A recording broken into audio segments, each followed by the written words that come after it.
Drama की starting में हम हमारे हीरो जॉन को देखते हैं, जो कि अपने दोस्तों के साथ बैठा होता है और आपस में बात कर रहा था कि वह अपनी गर्लफ्रेंड जूली से बहुत ज़्यादा प्यार करता है। लेकिन तभी हम हमारी हीरोइन जून को देखते हैं, जो कि उसकी सारी बातें सुन रही होती है और उसे बहुत ज़्यादा बुरा लग रहा होता है कि जॉन ऐसा कैसे कर सकता है उसके साथ। जिसके बाद हम देखते हैं जॉन यहाँ पर बोलना बंद नहीं करता, वह उल्टा कहने और लग जाता है कि मैं तो जूली से बहुत ज़्यादा प्यार करता हूँ, वह मेरे बचपन का प्यार है, अगर वह मुझे नहीं मिली तो फिर मैं कहीं का नहीं रहूँगा। अब यह सब सुनने के बाद तो हमारी हीरोइन का यहाँ पर दिल चूर चूर हो जाता है और वह रोने लग जाती है। अब इधर तो जॉन को फर्क भी नहीं पड़ता। जब उसका दोस्त उससे कहता है कि अगर यह बातें जून को पता चल गई तो उसे बहुत ही ज़्यादा बुरा लगेगा, तो तुम्हें सोच समझकर कोई भी डिसीजन लेना चाहिए। जिस पर जॉन कहता है, तुम्हें टेंशन लेने की बिल्कुल भी ज़रूरत नहीं है, मुझे जून से कोई भी फ़र्क नहीं पड़ता, मुझे जो करना है वह मैं करूँगा, तुम मुझे ज्ञान मत दो। और वैसे भी मैं तो कभी भी जून को पता नहीं चलने दूंगा कि जूली से मैं बहुत ज़्यादा प्यार करता हूँ और हम दोनों की एक बेटी भी है। अब जून जैसे ही इस बात को सुनती है वह तो फूट फूट कर रोना शुरू कर देती है और फिर घर से निकल जाती है। वह रास्ते में जा रही होती है, तभी फ़ोन कर दिया अपने दादाजी को और कहने लग जाती है कि मुझे घर आना है। अब यहीं पर हम जून के दादाजी को देखते हैं, जो कि उसके इस डिसीजन से बहुत ही ज़्यादा खुश होते हैं और उसको कहने लग जाते हैं कि फाइनली तुम्हें समझ आ गया कि वह लड़का तुम्हारे लिए सही नहीं था, वह तुम्हें चीट कर रहा था। इनफैक्ट जो बच्ची को तुम अपनी मान रही हो वह भी तुम्हारी अपनी नहीं है। अब दादाजी की यह बातें सुनने के बाद तो जून कहने लग जाती है कि पहले तो मेरे कुछ हिसाब रह गए हैं जिसको क्लियर करके ही आपके पास आऊँगी। तब दादाजी कहते हैं, रहने दो ना, तुम सबसे रिचेस्ट फैमिली की डॉटर हो, तुम्हें इतना टेंशन लेने की बिल्कुल भी ज़रूरत नहीं है। दादाजी उनको बहुत ही ज़्यादा समझाते हैं, लेकिन फिर भी जून नहीं समझती। दादाजी जून को यह भी बताते हैं कि तुम कभी भी प्रेग्नेंट नहीं हो सकती थी, तुम जिस बच्चे को पाल रही हो वह भी तुम्हारा अपना नहीं है। तुम क्यों नहीं इस बात को समझ रही हो कि तुम्हें अब मेरे पास दोबारा वापस आ जाना चाहिए। जिस पर जून कहती है, मैं 1 हफ्ते में आपके पास आ जाऊंगी, प्लीज़ मेरा वेट करिएगा। और यह कहकर वह फ़ोन रख देती है। अब इधर हम देखते हैं, कॉल रखते ही जून कहती है, अब तो इस आदमी को मैं सबक सिखा कर रहूँगी कि आखिर रिचेस्ट फैमिली की डॉटर कर क्या सकती है। और फिर हम इधर जॉन को देखते हैं, जो कि अपने घर में बहुत ही ज़्यादा परेशान हो रहा था क्योंकि वह जून को बार बार कॉल कर रहा था और उसका कॉल नहीं लग रहा था। तभी पीछे से जून आ जाती है, वह उसको देखकर फेक एक्टिंग करना शुरू कर देता है और उसके पास जाकर उसे हक कर लेता है और कहने लग जाता है कि मैं तो तुम्हें बहुत ज़्यादा मिस कर रहा था कि तुम कहाँ चली गई थी ना, तुम मेरा फ़ोन उठा रही थी ना, कुछ कर रही थी। जिस पर जून कहती है, मैं तो शॉपिंग करने के लिए गई थी और सॉरी, मैंने तुम्हारा फ़ोन इसलिए नहीं उठाया क्योंकि मैं बिज़ी थी और मेरा फ़ोन भी साइलेंट था।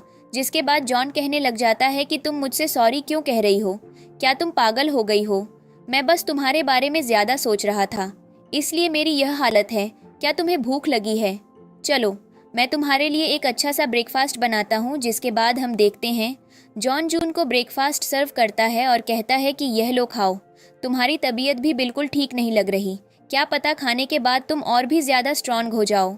जिसके बाद हम देखते हैं जून जॉन से कहती है कि मुझे तुमसे कुछ बात करनी है। जिस पर जॉन कहता है, हाँ बिल्कुल तुम कर सकती हो। और तभी जून अपने पर्स के अंदर से कुछ डॉक्यूमेंट निकालती है और फिर हमें फ्लैशबैक दिखाया जाता है कि जब जून अपनी बेटी सिंड्रेला का जब स्कूल में एडमिशन करवाने के लिए गई थी, तब प्रिंसिपल है उसके डॉक्यूमेंट को चेक करके बताया था कि आपका मेरिट सर्टिफिकेट फेक है और हाउस होल्ड रजिस्ट्रेशन भी। तभी जून प्रिंसिपल से कहती भी है कि आपको कुछ गलती हो रही होगी क्योंकि हमारा रजिस्ट्रेशन तो 10 साल पुराना है। जिस पर प्रिंसिपल कहते हैं कि ऐसा नहीं हो सकता, मेरा सिस्टम कभी भी गलत नहीं कह सकता और इनफैक्ट हाउस होल्ड रजिस्ट्रेशन तो मुझे मिल भी नहीं रहा है।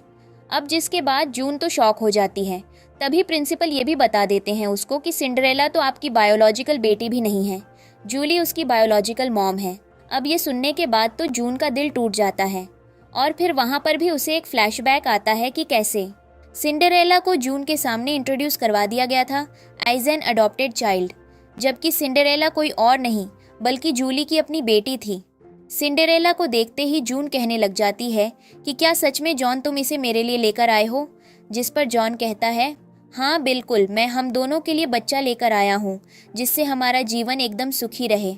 सिंड्रेला को जून हाथ में भी लेती है और वह बहुत ही ज़्यादा खुश थी। जिसके बाद जून अपने मन में सोच लेती है कि वह सिंड्रेला को बहुत ही अच्छे तरीके से पालेगी और कभी भी उसे किसी चीज़ की भी दिक्कत नहीं आने देगी। जिसके बाद हम देखते हैं सिंड्रेला बहुत ही ज़्यादा बचपन में क्यूट होती है। एक दिन वह बहुत ज़्यादा रोने लग जाती है और उसी दिन जॉन जूली को लेकर घर पर आता है। तभी जूली सिंड्रेला को रोते हुए देखती है। तब जून से कहती है कि लाओ आप इसे मुझे दे दो, क्या पता मेरे हाथ में आने से ये सही हो जाए। तब तो जून ज़्यादा नहीं सोचती, लेकिन जैसे ही सिंड्रेला जूली के हाथों में जाती है वह बिल्कुल शांत हो जाती है और जॉन भी इस चीज़ से बहुत ज़्यादा खुश हो जाता है और जून से कहने लग जाता है कि चलो ये तो अच्छी बात है, अगर जूली के हाथों में आने से सिंड्रेला चुप हो रही है तो जूली भी इसका बराबर से ध्यान रखेगी। तभी जून जूली से पूछती भी है कि आखिर इतनी छोटी उम्र में तुम्हें बच्चे पालने का एक्सपीरियंस कहाँ से आ गया। जिस पर जूली कहती है मेरा एक बच्चा भी था, लेकिन वह अब नहीं है मेरी लाइफ में, इसीलिए मुझे अच्छे से बच्चों को चुप करवाना आता है।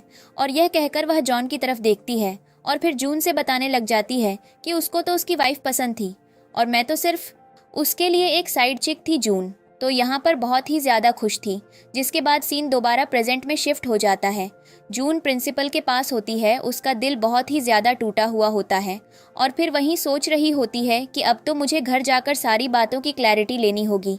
और फिर वह पहुँच जाती है घर पर, जहाँ पर वह सुन लेती है जॉन को यह बातें करते हुए अपने दोस्त के साथ कि जूली उसके लिए सब कुछ है, वह उसका पहला प्यार है और हमेशा से जॉन ने उसी को प्यार किया है। और इनफैक्ट वह तो जूली के लिए नूडल्स बनाने के भी तरीके ढूंढ रहा था। तभी जॉन का दोस्त उससे कहता भी है कि अगर तुम जूली से इतना ज़्यादा प्यार करते थे तो तुमने जून से शादी क्यों की। जिस पर जॉन कहता है कि वह तो सिर्फ एक कंपोजिशन है, मेरा असली प्यार तो जूली ही है। अब ये सुनने के बाद तो जून और भी ज़्यादा टूट जाती है और इधर जॉन अपने दोस्त को बताता है कि जूली दोबारा प्रेग्नेंट है। अब हमारी जून तो बहुत ज़्यादा आंसुओं से रोने लग जाती है और फिर हम देखते हैं सीन दोबारा प्रेजेंट में शिफ्ट हो जाता है जब जॉन जून को ब्रेकफास्ट खिला रहा था और जून उसे सर्टिफिकेट को निकाल कर जब जॉन को दिखाने वाली थी तो वह सोचने लग जाती है कि यह सब करने से कोई भी मतलब नहीं है और वह सर्टिफिकेट को वापस अंदर रख देती है। और फिर तभी जॉन को जूली का कॉल आ जाता है और वह ऑफिस जाने के लिए बहुत ही तेज़ी से भागता है। वह जून से कहकर जाता है कि तुम अपना खाना अच्छे से खा लेना।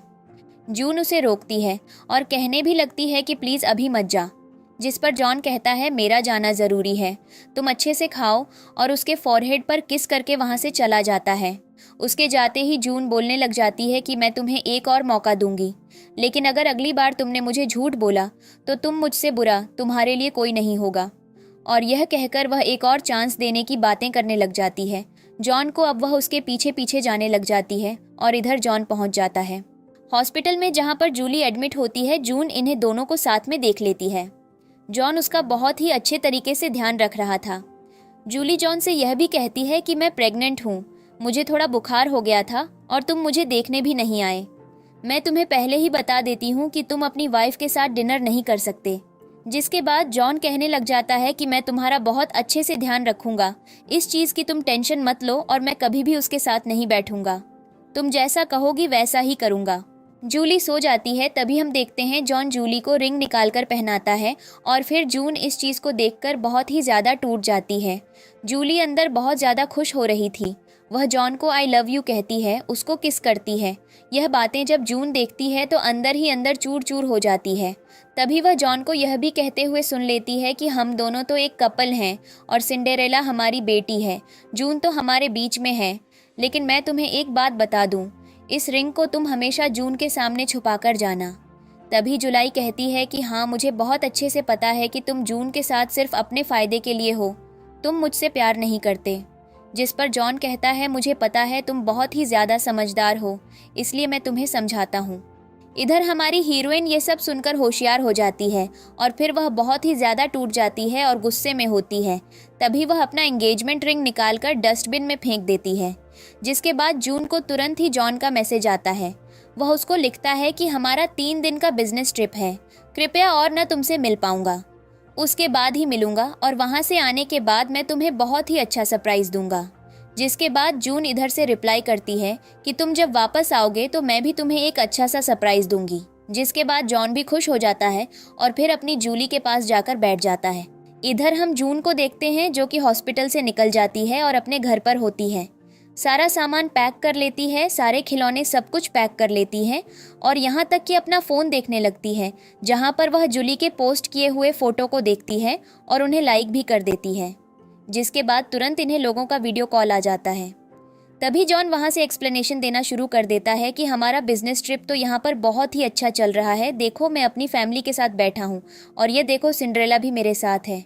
बिजनेस ट्रिप सिंड्रेला के समर कैंप के सिटी के पास ही थी, इसलिए हम लोग साथ में मिल पाए और साथ में अब एक फैमिली रेस्टोरेंट पर खाना खाने के लिए जा रहे हैं। यहाँ का सीन बहुत ही ज़्यादा अच्छा है, तुम अगर कहोगी तो मैं तुम्हें दिखाऊंगा।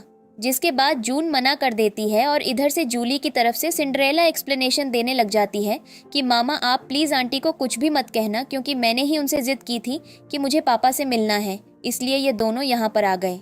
जिसके बाद जून तो सारी सच्चाई इन लोगों की जानती ही थी और उसको सारे फ्लैशबैक्स याद आने लग जाते हैं, जिसको सोचने के बाद उसका दिल करता है कि वह इन पर चिल्ला दे और कहने लग जाए कि बकवास नौटंकी करना बंद करो, लेकिन बेचारी ऐसा कुछ कर नहीं पाती। असलियत में तो वह एकदम शांत हो जाती है और जॉन के 2-3 बार बुलाने के बाद ही वह आवाज़ देती है और कहने लग जाती है कि अच्छा बताओ तुम क्या कहने वाले थे। जिस पर जॉन कहता है कि 3 दिन बाद हमारी एनिवर्सरी है और मैं 3 दिन में तुमसे मिलने आने वाला हूँ, इसलिए टेंशन मत लेना, मैं तुम्हें बहुत ही अच्छा सरप्राइज़ दूंगा। जिस पर जून भी कहती है कि हाँ हाँ तुमने मुझे बहुत सारे सरप्राइज़ दिए हैं और अब इस सरप्राइज़ का भी मुझे इंतज़ार ही रहेगा। जिसके बाद जॉन यहाँ पर जून की तारीफ करना शुरू कर देता है कि हमेशा से सबने मुझे इग्नोर किया, लेकिन एक तुम ही हो जो हमेशा से मेरे साथ रही हो। थैंक यू मेरे साथ रहने के लिए। अब जब यह बातें वह जून से कह रहा था, तब जुलाई अंदर ही अंदर जल रही थी और इधर जून अपने मन में सोच रही थी कि अच्छी तरह से अभी भी याद है कि मैंने इसके लिए क्या क्या किया है। अब इसके बाद जून तो यहाँ पर बहाना बनाती है कि उसके फ़ोन की बैटरी कम है और यह कहकर वह इन लोगों को फ़ोन रखने के लिए कह देती है। इधर वह लोग फ़ोन रखते हैं और फिर जून को दोबारा फ्लैशबैक आने लग जाते हैं कि कैसे पहले जॉन सिर्फ उसका हुआ करता था और वह सिर्फ उसी से प्यार करती थी। वह लोग कंपनी में भी एक साथ काम करते थे, एक ही प्रोजेक्ट पर काम करते थे और फिर आपस में एक छोटी मोटी लड़ाई झगड़ा करते थे, एक रोमांटिक लाइफ जीते थे। एक दिन नशे में जून जब जॉन के पास होती है तब जॉन उसे बहुत ही अच्छे तरीके से ट्रीट करता है। इन दोनों के बीच बहुत ही प्यारी प्यारी बातें होती हैं और एक प्यारा प्यारा मोमेंट भी होता है। इन दोनों के बीच में किस भी होता है। जून बहुत ही ज़्यादा खुश होती है और फिर हम देखते हैं बर्थडे का सीन, जहाँ पर जून के बर्थडे केक का कैंडल जैसे ही जॉन जलाता है और जून विश मांगने वाली होती है, तभी कॉल आ जाता है जूली का और फिर जॉन तुरंत जून से कहता है कि मुझे अर्जेंटली जाना पड़ेगा और यह कहकर वहाँ से निकल जाता है। लेकिन तब हमारी हीरोइन तो उस समय शक नहीं करती, क्योंकि उसको लग रहा था कि सच में उसको कोई ज़रूरी काम होगा और फिर वह उसकी बातों को इतना दिल पर नहीं लेती। जिसके बाद नेक्स्ट सीन हमें दिखाया जाता है इन दोनों की शादी का, कि कैसे यह दोनों एक दूसरे से बहुत ज़्यादा प्यार करते थे और एक दिन जॉन ने बहुत ही प्यारे तरीके से जून को प्रपोज कर दिया था और वह उसे वेडिंग रिंग भी पहना देता है। यह दोनों एक दूसरे को हक करते हैं और फिर तभी हमारी जून का सपना टूट जाता है। वह एक बहुत ही बुरे सपने में थी और अचानक से अपने घर पर उठती है, जहाँ पर बिजली कड़क रही थी, बहुत तेज़ बारिश हो रही थी और जैसे ही वह वीचैट खोलती है उसके सारी सच्चाई उसकी आंखों के आगे आ जाती है। अब जिसके बाद हम देखते हैं सीन दोबारा प्रेजेंट पर शिफ्ट हो जाता है, जहाँ पर जून अपने हाथों में जॉन और उसकी सारी मेमोरीज को लेती है और सब कुछ जलाकर राख कर देती है और यही कह रही होती है कि मैं तो तुमसे बहुत ही गंदा बदला लेकर रहूँगी। जैसा तुमने मेरे साथ किया है वैसा करने पर तो भगवान भी तुम्हें माफ़ नहीं करेगा। इधर हम जॉन को देखते हैं जो कि जूली और सिंड्रेला को देखकर बहुत ज़्यादा खुश हो रहा था और इधर जून को देखते हैं जो कि उसकी फ़ोटोज़ को जला रही थी और यह भी कह रही थी कि जॉन अब मैं तुम्हें बिल्कुल भी पसंद नहीं करती। वह जैसे ही यह लाइन बोलती है, इधर हमारे हीरो के दिल में दर्द होना शुरू हो जाता है। वह सोचने लग जाता है कि कहीं जून को कुछ हो तो नहीं गया और फिर वह उसके पास जाने के लिए भागना शुरू कर देता है, लेकिन जूली उसे रोक लेती है, यह कहकर कि तुम अचानक से कहाँ जा रहे हो और इतनी रात को। जिस पर जॉन उससे कहता भी है कि मुझे ऐसा फील हो रहा है कि जून को सब कुछ पता चल गया है कि मैं उसे चीट कर रहा हूँ। जिस पर जूली कहने लग जाती है कि तुम टेंशन मत लो, ऐसा मैंने कुछ भी नहीं किया है कि जून को हम लोगों के बारे में कुछ भी पता चलेगा। यह सब बस तुम्हारा वहम है, लेकिन अगर ऐसा कुछ भी तुम फील कर रहे हो तो मैं तुम्हारी कल की टिकट करवा दूंगी। अभी तो भागकर मत जाओ और यह कहते हुए जूली सिंड्रेला को जैसे इशारा करती है। सिंड्रेला भी उसकी बातों को समझ लेती है और बहुत ही ज्यादा चालाक होती है। वह तुरंत अपने पापा के पास आ जाती है और कहने लग जाती है कि मम्मी प्लीज टिकट बुक मत करो, मैं पापा के साथ रहना चाहती हूँ और उनके साथ सारा टाइम स्पेंड करना चाहती हूँ। जिसके बाद जूली इधर से फ्लाइट्स देखती है और कहने लग जाती है कि कोई भी फ्लाइट अवेलेबल नहीं है कल की। जिसके बाद जॉन रुकने के लिए मान जाता है और यही कहता है कि मैं अपनी वेडिंग एनिवर्सरी में ही वापस जाऊंगा। और फिर ये दोनों माँ और बेटी तो बहुत ही ज़्यादा खुश हो जाते हैं और दोबारा खेलने लग जाते हैं। इधर जॉन अपने और जून की फ़ोटोज़ को देखना शुरू कर देता है। इधर हम देखते हैं जून को, जो कि सारे खिलौने और सारी मेमोरीज़ को उठा उठा कर फेंक रही थी, क्योंकि वह बिल्कुल भी नहीं चाहती थी कि उसका पति वापस आए और उसको उसी स्टेज पर देखे जहाँ पर वह उसे छोड़कर गया था। और फिर वह जॉन के नाम को भी दूसरे तरीके से सेव कर लेती है। इधर हम देखते हैं तभी वहाँ पर जॉन की एंट्री हो जाती है। वह जून के लिए बहुत ही सुंदर सा एक बुके लेकर आता है और उसको happy 7th wedding anniversary wish करता है। जून भी उसके सामने बहुत ही अच्छे से एक्टिंग करती है और कहने लग जाती है कि जब हमारे पास मैरिज सर्टिफिकेट है तो इस एनिवर्सरी का मतलब क्या है। जिसके बाद जॉन उससे कहता है कि जाओ अपने कपड़े बदल लो, मैंने तुम्हारे लिए बहुत ही अच्छे सरप्राइज रखे हैं। तभी जून कहती है कि ठीक है और फिर वह फूलों को फेंकते हुए चली जाती है ड्रेस चेंज करने के लिए। नेक्स्ट सीन में हम देखते हैं जॉन जून को लेकर आता है अपने सरप्राइज वाली जगह पर और वह जगह बहुत ही अच्छे तरीके से डेकोरेट की हुई थी और जून के सामने एक टेबल होती है जिस पर लव लेटर्स होते हैं और जॉन उससे अपने प्यार का इजहार कर रहा होता है, यह कहकर कि सिर्फ एक तुम ही हो जिससे मैं हमेशा से प्यार करता था। स्कूल में सब इस बात को जानते थे और तभी उस पार्टी में जो और लोग होते हैं वे लोग भी इनके प्यार के बारे में बातें करना शुरू कर देते हैं कि हाँ, इनका प्यार तो पूरे स्कूल में मशहूर था। और फिर तभी वहां लव लेटर जॉन जून को दे देता है और कहता है कि मैं हमेशा से ही तुमसे प्यार करता था। अब तभी वहां पर जो ऑडियंस खड़ी होती है जो इन्हें देख रही थी, उनके मन में ख्याल आता है इन्हें चुम्मा करवाने का। तो वे सब कहने लग जाते हैं किस करो किस करो किस करो किस करो। और फिर तभी जॉन जैसे ही जून को किस करने के लिए जाता है तभी जून को फ्लैशबैक आने लग जाते हैं कि कैसे जॉन ने उसे हर्ट किया था।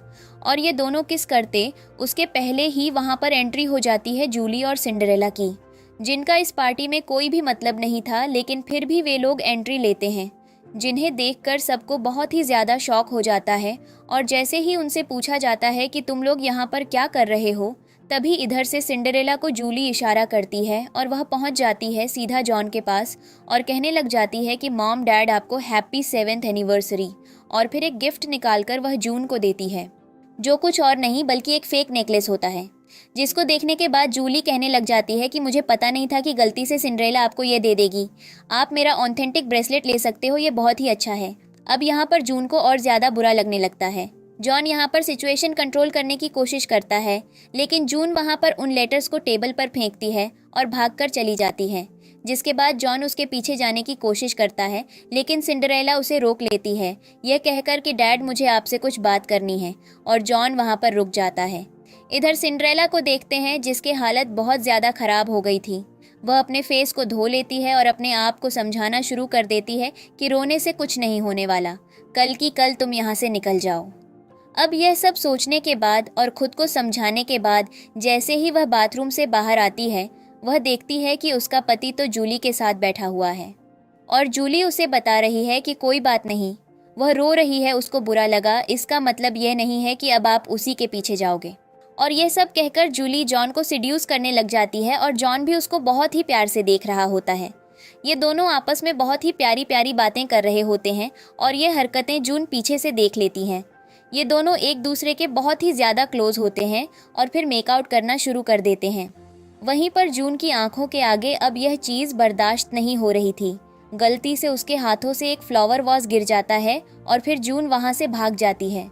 जैसे ही जॉन देखने के लिए आता है कि वहाँ पर कौन था, तब उसे वहाँ पर एक ब्रेसलेट मिलता है जो कि सिंड्रेला का था। और तभी वह जूली से कहता है कि अपनी बेटी को समझा लो कि कहीं भी देखना शुरू नहीं कर देना चाहिए और शांति से वहाँ से निकल जाना चाहिए।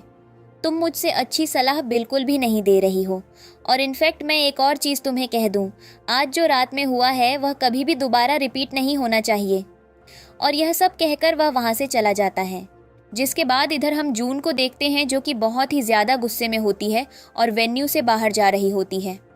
तभी रास्ते में उसे जॉन रोक लेता है और कहने लग जाता है कि प्लीज़ गुस्सा मत हो, सिंड्रेला एक बहुत ही ज़्यादा नादान बच्ची है और उसके हाथों से अगर कुछ गलत हो गया तो उसे माफ़ कर देना चाहिए।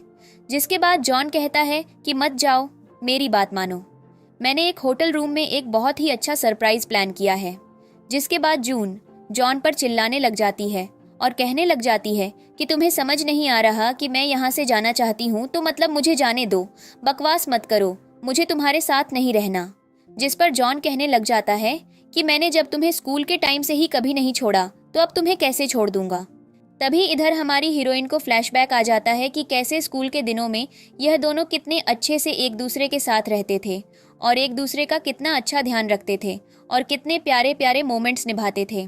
जिसके बाद फाइनली जॉन जून को मना लेता है और लेकर दोबारा पार्टी में आ जाता है, जहां पर इन दोनों के परफॉर्मेंस को देखकर सारे लोग खुश हो रहे थे। वहीं पर जूली और सिंड्रेला शुरू कर देते हैं अब सरप्राइज के नाम पर। जॉन ने जून और अपना एक बहुत ही बड़ा फोटो फ्रेम बनवाया था और वह प्रेजेंट करने के लिए जॉन अपने असिस्टेंट को कहता है। तभी वहां पर हम देखते हैं फोटो आ जाती है और फिर सारे खड़े लोग आपस में बात करने लग जाते हैं कि ये दोनों तो बहुत ही अच्छे कपल हैं, एक दूसरे के बिल्कुल परफेक्ट मैच हैं। अब तभी इस फोटो फ्रेम को देखकर जॉन और जून थोड़ा थोड़ा खुश होते हैं कि तभी जूली के इशारे पर सिंड्रेला दोबारा नाचना शुरू कर देती है।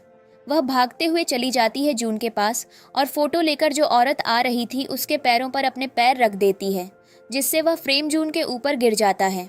और इधर जॉन जून को नहीं बल्कि सिंड्रेला को देखने लग जाता है और जैसे ही वह जून को देखने के लिए जाता है तो इधर सिंड्रेला ज़ोर ज़ोर से रोने लग जाती है।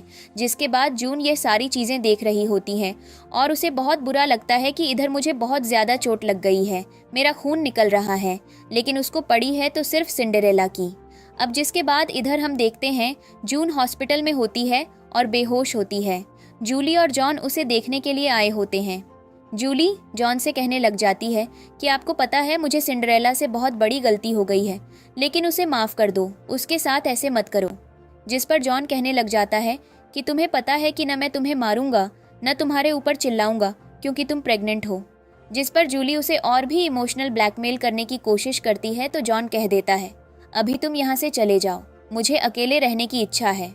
जिस पर जूली वहाँ से जाती तो नहीं है लेकिन बकवास करना शुरू कर देती है, यह कहकर कि मुझे पता है कि जून बहुत ही अच्छी है, लेकिन मैं ही वह गंदी औरत हूँ जिसने उसके साथ बदला लेने की कोशिश की, प्लीज़ मुझे माफ़ कर दो। जॉन की सिंपैथी लेने की कोशिश करने लग जाती है और यह भी कहने लग जाती है कि मेरे पास तो तुम्हारा बच्चा है, इसलिए मुझे तुमसे बहुत ही ज़्यादा डर लग रहा है। जिस पर जॉन फाइनली उसे सिंपैथी देने भी लग जाता है और कहने लग जाता है कि टेंशन मत लो, मैं हमेशा तुम्हारे साथ हूँ और कभी भी तुम्हारे साथ कुछ गलत नहीं होने दूंगा। जिसके बाद जूली जॉन को वहाँ पर किस कर लेती है और कहने लग जाती है कि पति तुम तो बहुत ही सुंदर लग रहे हो। जिसको सुनने के बाद तो हमारा जॉन उससे दोबारा फ्लर्ट करना शुरू कर देता है और कहने लग जाता है कि क्या कहा, एक बार रिपीट तो करो। जिसके बाद जूली दोबारा जॉन से फ्लर्ट करने लग जाती है और ये सारी बातें जून सुन रही थी और उसको बहुत ज़्यादा गुस्सा भी आ रहा था, लेकिन वह इस गुस्से को दिखा नहीं सकती थी और वह वहाँ पर लेटे होने की एक्टिंग करना शुरू कर देती है। ये दोनों आपस में एक दूसरे के साथ प्यार मोहब्बत कर लेते हैं और फाइनली जॉन यहाँ पर अकेला होता है और वह जून के पास बैठ जाता है। जूली के जाते ही जून की आंखें खुल जाती हैं और वह उठ जाती है। जॉन उसका ख्याल रखना शुरू कर देता है और कहने लग जाता है कि अगर तुम्हें अनकंफर्टेबल फील हो रही है तो मैं यहाँ पर तुम्हारे साथ हूँ। जिस पर जून कहती है कि मुझे कुछ भी अनकंफर्टेबल नहीं फील हो रहा है, मैं ठीक हूँ। और फिर जून वहाँ पर रोने लग जाती है और कहने लग जाती है कि तुम्हें पता है कि मैं मरने वाली थी, लेकिन फिर भी तुमने उसी को बचाया जिससे तुम्हें प्यार था। लेकिन पूरी ज़िंदगी मैंने सिर्फ तुमसे प्यार किया है, लेकिन तुमने मुझे एक बार भी बचाने का नहीं सोचा। और फिर हमें फ्लैशबैक दिखाया जाता है कि कैसे हमारी जून को वहाँ पर चोट लग गई थी। जिसके बाद हम देखते हैं कि जून यहाँ पर बहुत ही ज़्यादा रोने लग जाती है और जॉन समझाने लग जाता है कि मैं तो हमेशा से ही तुम्हें बचाना चाहता था, लेकिन सिंड्रेला बच्ची थी, मुझे लगा कि उसे कुछ ज़्यादा ही चोट लग गई है, इसलिए मुझे पता है कि मैं गलत कर रहा हूँ, मुझे माफ़ कर दो और अगली बार से कभी भी ऐसा नहीं होगा। जिसके बाद झूठ होने लग जाती है और उसके मन में तो जॉन को लेकर फीलिंग धीरे धीरे ख़त्म हो रही थी। जॉन उसे अपना एक्सप्लेनेशन देना बंद नहीं करता। वह कहने लग जाता है कि मुझे पता है कि मैंने गलत किया है, मुझे ऐसा नहीं करना चाहिए था, लेकिन अच्छा हुआ कि सिंड्रेला बहुत ही ज़्यादा अच्छी है और मैं सिंड्रेला को बहुत ज़्यादा पसंद करता हूँ। उसको अगर कुछ हो गया तो मैं जिंदा जी मर जाऊँगा। इसके बाद जून कहती है कि हाँ, अगर उसको कुछ हुआ तो तुम मर जाओगे, अगर मुझे कुछ हुआ तो तुम्हें कोई भी फर्क नहीं पड़ेगा। मैं तुमसे सिर्फ एक चीज़ पूछना चाहती हूँ, तुम मेरे और जूली के बीच में किसी एक को चुन लो। जिस पर हंसते हुए जॉन कहने लग जाता है कि ऑफ कोर्स मैं तुम्हें चुनूंगा, इस बात पर तुम ओवर थिंकिंग करना बंद करो।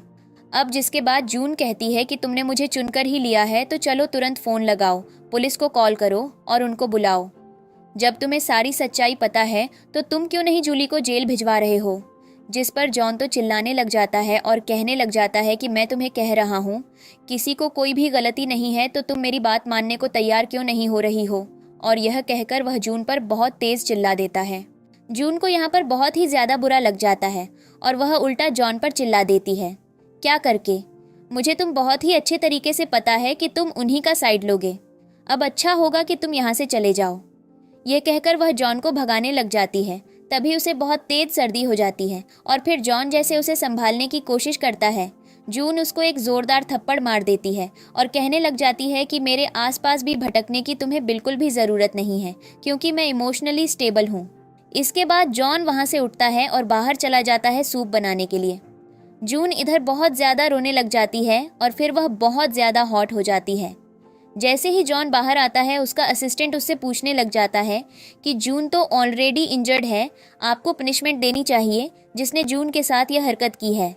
जिस पर जॉन अपने असिस्टेंट से ज़्यादा कुछ तो नहीं, बस यही कहता है कि जूली ने मेरी ज़िंदगी बचाई है, बस इसलिए मैं उसके साथ हूँ और अब तो वह मेरे बच्चे के साथ प्रेग्नेंट भी है और यह मैटर यहीं पर ख़त्म हो जाता है। यह कहकर वहाँ से चला जाता है और उसका असिस्टेंट सोचता रह जाता है कि क्या सच में जूली ने जॉन को बचाया था, और वह इस बारे में पता करने के लिए निकल जाता है। इधर हम जून को देखते हैं जो कि डॉक्टर से कह रही होती है कि मुझे बिल्कुल भी अच्छा नहीं लग रहा है, डॉक्टर क्या आप मुझे चेक करके बता सकते हो। जिस पर डॉक्टर जब रिपोर्ट्स देखते हैं तब वह जून को बताते हैं कि तुम प्रेग्नेंट हो। अब तो जून खुश हो जाती है और उसकी खुशी का कोई ठिकाना नहीं होता। वह यही सोच रही होती है कि मैंने जॉन को बचाने के लिए अपनी लाइफ दांव पर लगा दी थी और तब तो मैं प्रेग्नेंट भी नहीं हो सकती थी, लेकिन अचानक से ऐसा क्या हो गया जो मैं प्रेग्नेंट हो गई। अब तो वह खुश होकर रोने भी लग जाती है और फिर अपने बच्चे के सपने भी सजाने लग जाती है। जिसके बाद वह सबसे पहले तो अपने दादाजी को यह खुशखबरी देने का सोचती है और जैसे ही वह फ़ोन मिलाने वाली होती है तभी जॉन वहाँ पर आ जाता है और जून के हाथों को पकड़ लेता है और कहने लग जाता है कि तुमने बहुत ज़्यादा गलत किया है, अभी तुम मेरे साथ यहाँ से चलो। जिस पर जून कहने लग जाती है कि तुम बस यहाँ पर मुझसे क्वेश्चन करने के लिए आए हो कि मैंने सही किया या गलत। तुम्हें जूली की गलतियाँ यहाँ पर बिल्कुल भी नहीं दिख रही हैं, सिर्फ तुम्हें मैं गलत लग रही हूँ। इसके बाद जॉन ज़बरदस्ती जून से पूछने लग जाता है कि मुझे सच सच बता दो कि जूली कहाँ पर है, वरना तुम्हारे साथ बहुत ज़्यादा गलत होगा और तुम्हें कोई बचा भी नहीं पाएगा। जिस पर जून कहती भी है कि मुझे नहीं पता, मुझे तो उससे मतलब भी नहीं है। लेकिन जॉन उसकी बातों पर भरोसा नहीं करता और फिर जॉन यहाँ पर जून को धमकी देकर जाता है कि अगर किसी ने भी जूली के साथ गलत किया तो मैं उसे नहीं छोड़ूंगा, चाहे वह तुम ही क्यों ना हो, और यह कहकर वहाँ से चला जाता है। जिसके बाद जून यहाँ पर हंस रही होती है और कहने लग जाती है कि सबसे बड़ी डिसअपॉइंटमेंट तो तुमने मुझे दी है, इससे अच्छा होता कि मैं ये न्यूज़ हमेशा तुमसे छुपा कर रखती। अब इधर हम देखते हैं जून को, जो कि इस प्रेगनेंसी की न्यूज़ बताने ही वाली थी, तभी उसके हॉस्पिटल रूम में कोई अजनबी आदमी आ जाता है और वह उसको किडनैप कर लेता है और उसे एक ऐसी जगह पर लेकर आ जाता है, एक बोरी में बंद करके, जहाँ पर जूली और जॉन ही थे। और जॉन जूली से कहने लग जाता है कि कोई बात नहीं, जो तुम्हें परेशान करेगा वह सबसे पहले मुझसे लड़कर जाएगा। जिसके बाद फिर जॉन अपने आदमियों से कहता है कि इसको इतना मारो कि यह जिंदा नहीं बच पाए। हमारी जून अंदर होती है और वह कुछ बोल नहीं पा रही होती है क्योंकि उसके हाथ बंधे और मुंह भी बंधा होता है। तब जॉन के आदमी जून को बहुत ही बेरहमी से मारना शुरू कर देते हैं और उसे बहुत ज़्यादा मारते हैं, जिससे कि जून, जो 6 हफ्ते प्रेग्नेंट थी, उसका मिसकैरेज वहीं पर हो जाता है। जून अंदर ही अंदर सोच रही थी, उसे अपनी प्रेगनेंसी की बातें याद आ रही थीं, लेकिन वह कुछ बोल नहीं पा रही थी और साथ ही साथ मार भी खा रही थी। वह लोग जून को इतना ज़्यादा मारते हैं, इतना ज़्यादा मारते हैं कि बाहर ब्लड आना शुरू हो जाता है। और इधर जॉन और जूली एक दूसरे से इश्क लड़ाना नहीं बंद करते। जिसके बाद जूली जॉन से कहती है कि आखिरकार पता नहीं इसको भेजा किसने था, पर कोई बात नहीं, अगर आपने इसको मेरे लिए पकड़ लिया है तो मैं इसी से खुश हो जाऊंगी। जिस पर जॉन कहता है कि जिसने उसको भेजा था, अगर उसके बारे में मुझे पता लग जाए तो उसको भी मैं मानना ही छोड़ दूंगा। तभी जूली कहने लग जाती है कि मैं नहीं चाहती कि आपके और जून के बीच में मुझे लेकर लड़ाई हो, इसलिए प्लीज़ आप दोनों मत लड़िए। जिस पर जॉन कहता है कि उसने हमारी बेबी को दिक्कत पहुंचाने की कोशिश की है, इसलिए मैं उसे कभी भी माफ़ नहीं करूंगा। और फिर वह अपने आदमियों से जून को और भी ज़्यादा मारने के लिए कहता है। उसके आदमी जून को बहुत मारते हैं और जब बाहर ब्लड आता है तब उसके आदमी रुक जाते हैं। इधर जूली जॉन के साथ रोमांस करने लग जाती है और फिर जूली तो जानती ही थी कि अंदर जून है। उन लोगों के जाने के बाद ही जून के हाथ तुरंत खुल जाते हैं और वह अपने मुंह से भी हटा लेती है और बाहर जैसे ही निकलती है कि जॉन के लोग उसे देख लेते हैं और उसके पास पहुंच जाते हैं उसको उठाने के लिए। जॉन जैसे ही देखता है कि बोरी के अंदर जून थी और जैसे ही जून चिल्लाकर कहती है कि तुमने तो हमारे बच्चे को भी मार दिया, तभी जॉन को कुछ तो शक होता है और वह जैसे ही पीछे घूमता है तो हम देखते हैं सीन दोबारा प्रेजेंट में चल रहा होता है, जहां पर जॉन के आदमी जून को बहुत ही ज्यादा मार रहे थे। तभी जूली जॉन का माइंड वॉश कर रही होती है और उससे कह रही होती है कि तुम्हें इस पर दया बिल्कुल भी नहीं आनी चाहिए, क्योंकि यह बिल्कुल भी अच्छा नहीं है। जिसने भी मेरे साथ यह करने की कोशिश की है। जूली जॉन से चिपकने लगती है। तभी जॉन उसे लेकर वहां से चला जाता है और जैसे ही ये दोनों बाहर आते हैं तभी जूली को याद आता है कि उसका एक ब्रेसलेट अंदर ही छूट गया है। तभी वह अंदर जाती है और उसे तो पता ही होता है कि अंदर जून है। तभी तो वह कहने लग जाती है कि बहुत अच्छा हुआ कि तुम्हारा बच्चा पेट में ही मर गया। तुमने तो मेरे साथ गलत करने की कोशिश की थी और अब तो मैं तुम्हें बिल्कुल भी नहीं छोड़ूंगी। यह कहकर वह जून को और भी ज्यादा मारने लग जाती है, जिसके बाद जून वहीं पर अंदर ही अंदर सोच रही होती है कि उसकी लाइफ की सबसे बड़ी गलती यही हो गई थी कि उसने जॉन जैसे आदमी पर भरोसा किया था। इसके बाद जूली कहने लग जाती है कि अब तो मेरा जॉन के साथ दूसरा बच्चा होने वाला है, वह तो तुम्हें बहुत ही जल्दी छोड़ देगा, इसलिए तुम टेंशन मत लो। सिंड्रेला मेरी बेटी है और उसको तो मैं हमेशा अच्छा ही सिखाऊंगी और तुम्हारे खिलाफ रखूंगी। और उसके हाथों को भी अपने बल से दबा देती है और कहने लग जाती है कि जो आज तुम्हारे साथ हुआ है वह तो एक छोटा सा पनिशमेंट है। अगर तुमने मेरे साथ और भी गलत करने की कोशिश की तो मैं तो तुम्हें जिंदा भी नहीं छोड़ूंगी। अब यह सब करने के बाद तो जूली वहां से चली जाती है और उसके दोनों चमचे भी उसके पीछे। बहुत ही ज़्यादा दुख हो गया था। जून बहुत ज़्यादा रोने लग जाती है कि मैं ऐसे तो गिर नहीं सकती, मुझे अपने बच्चे के लिए रिवेंज तो इन लोगों से लेना ही पड़ेगा, मैं इन लोगों को ऐसे तो छोड़ नहीं सकती। जिसके बाद हम देखते हैं जून को हॉस्पिटल में, जहाँ पर उसकी हैवी ब्लीडिंग हो रही होती है और उसका मिसकैरेज हो गया होता है। जून ऑपरेशन थिएटर के टेबल पर होती है, बहुत ज़्यादा रो रही होती है और आसपास के डॉक्टर से कह रही होती है कि मेरा बेबी 6 वीक का था तो वह कैसा होगा, क्या मैं उसे देख सकती हूँ। जिस पर डॉक्टर कहते हैं नहीं, हैवी ब्लड के कारण वह बह चुका है और अब तुम उसे बिल्कुल भी नहीं देख सकती। जिसके बाद जून का दिल वहीं पर टूट जाता है और वह सोचने लग जाती है कि उसकी लाइफ की सबसे बड़ी गलती को वह तो सही करके ही मानेगी। और फिर वह एक तरफ ये भी सोचती है कि उसका सपना था जॉन के साथ बच्चे करने का, लेकिन जॉन ने तो अपने हाथों से इस बच्चे को मार दिया। इसके बाद इधर हम जॉन को देखते हैं जो कि जूली और सिंड्रेला के साथ अपने घर पर होता है और बहुत ही अच्छे तरीके से एंजॉय कर रहा होता है। वह उनके लिए नूडल्स बनाता है और सिंड्रेला को नूडल्स बहुत ही ज़्यादा पसंद आते हैं क्योंकि वह उसके डैड के हाथों के बने हुए थे। जिसके बाद इसकी फैमिली बहुत ज़्यादा खुश होती है और सिंड्रेला नूडल्स खा रही होती है। ये लोग एक हैप्पी फैमिली की तरह रहते हैं।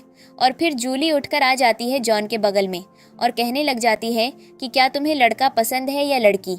जैसे ही जूली ये सवाल करती है तो जॉन को अचानक से उसके सामने जून दिखनी शुरू हो जाती है। वह जूली को जून की नज़र से देख रहा था और एक बार को शॉक हो जाता है। जिसके बाद जूली के 3-4 बार पूछने के बाद जॉन को आखिरकार होश आता है कि अरे ये तो जूली निकली। तभी जॉन दोबारा अपने मन में सोचने लग जाता है कि चलो कोई बात नहीं, ये तो मेरा और जून का बच्चा भी नहीं है तो मैं क्यों उसे देख रहा हूँ। जिसके बाद जूली भी कहने लग जाती है कि सिंड्रेला अपने डैड को नूडल्स खिला दो, वह दिन भर के थके हुए कुछ नहीं खाए और तुम कैसे खा सकती हो। जिस पर सिंड्रेला जैसे ही अपने फादर को खिलाने लग जाती है तब जॉन कहता है कि मैं यहाँ से जा रहा हूँ लगेज चेक करने के लिए। जूली उसे रोकती है और कहने लग जाती है कि तुम चल सकते हो क्योंकि आज बहुत ज़्यादा रात हो गई है। जिस पर जूली के एक इशारे पर सिंड्रेला तुरंत अपने डैड का हाथ पकड़ लेती है और कहने लग जाती है कि डैड, मुझे तो अपने फैमिली के साथ, पेरेंट्स के साथ बैठकर नूडल्स खाना था, लेकिन आप अगर मुझे छोड़कर जाओगे तो मुझे बिल्कुल भी अच्छा नहीं लगेगा। प्लीज़ आप मेरे साथ रह लो क्योंकि मुझे आप दोनों के साथ रहना है। आज मुझे आप दोनों की बहुत ज़्यादा याद आ रही थी। जिसके बाद हम देखते हैं जॉन तुरंत जूली की तरफ देखता है, जिस पर जूली कहने लग जाती है कि यह सब मैंने उसे नहीं सिखाया, वह खुद से कह रही है। जिसके बाद सिंड्रेला भी कहने लग जाती है कि हाँ, मम्मा ने मुझे नहीं सिखाया, मुझे तो बस उनके साथ रहना है इसीलिए। जिसके बाद जॉन सिंड्रेला से समझाता है कि जून भी तुम्हारी मॉम है, तुम उनके साथ ऐसे नहीं कर सकती। जिसके बाद सिंड्रेला कहती है कि आएंगे तब तो मैं उनके साथ रहूंगी ना, वह तो घर ही नहीं आती। प्लीज़ डैड आप रुक जाओ, मुझे बहुत ज़्यादा डर लगता है। जिस पर जॉन इन दोनों की बातों में आ जाता है और फिर फाइनली रुकने के लिए मान भी जाता है और यह तीनों बहुत ही ज़्यादा खुश हो जाते हैं, सिंड्रेला भी, जूली भी। और सब इधर हमें हॉस्पिटल का सीन दिखाया जाता है। यहाँ पर जून बहुत ही ज़्यादा उदास है। डॉक्टर उसके पास आते हैं और उसे कहने लग जाते हैं कि बहुत सारे इंटरनल इंजरीज हो गई हैं और बहुत सारा ब्लड लॉस हुआ, लेकिन तुम देखना तुम्हारा पति नहीं आया। जिस पर जून कहने लग जाती है कि डॉक्टर मैं अकेली हूँ, पर आपने मेरा ध्यान रखा, उसके लिए बहुत बहुत धन्यवाद। जिसके बाद डॉक्टर कुछ नहीं कहते, वहाँ से चले जाते हैं। इधर हमारी जून बहुत ही ज़्यादा उदास होती है, रो रही होती है और उसको सिर्फ उसके नाइटमेयर्स याद आ रहे होते हैं जो कि उसके साथ हुआ था। और फिर वह अपने बच्चे को याद कर रही होती, अपनी प्रेगनेंसी को देख रही होती है और फिर अपने मन में अपने बच्चे का रिवेंज लेने के लिए सोच लेती है। इधर देखते हैं जैसे ही जून किसी को कॉल करती है तो उधर सीन शिफ्ट हो जाता है और हम देखते हैं जॉन के घर पर कोई आ जाता है। जिस पर इन लोगों को लगता है जून आ गई है, तब वह जूली और सिंड्रेला से यहाँ से जाने के लिए कह देता है, क्योंकि उसे लगता है जून अगर इन दोनों को देखेगी तो वह बहुत ज़्यादा नाराज़ हो जाएगी। वे वहाँ से चले जाते हैं और जून की जगह तो पुलिस अंदर आ जाती है। अब जिसके बाद जॉन को यहाँ पर पता चलता है कि वह जिस इंसान को मार रहा था वह कोई और नहीं बल्कि उसकी बीवी जून थी, क्योंकि पुलिस उसे बता देती है कि तुमने ही उसे मारा है।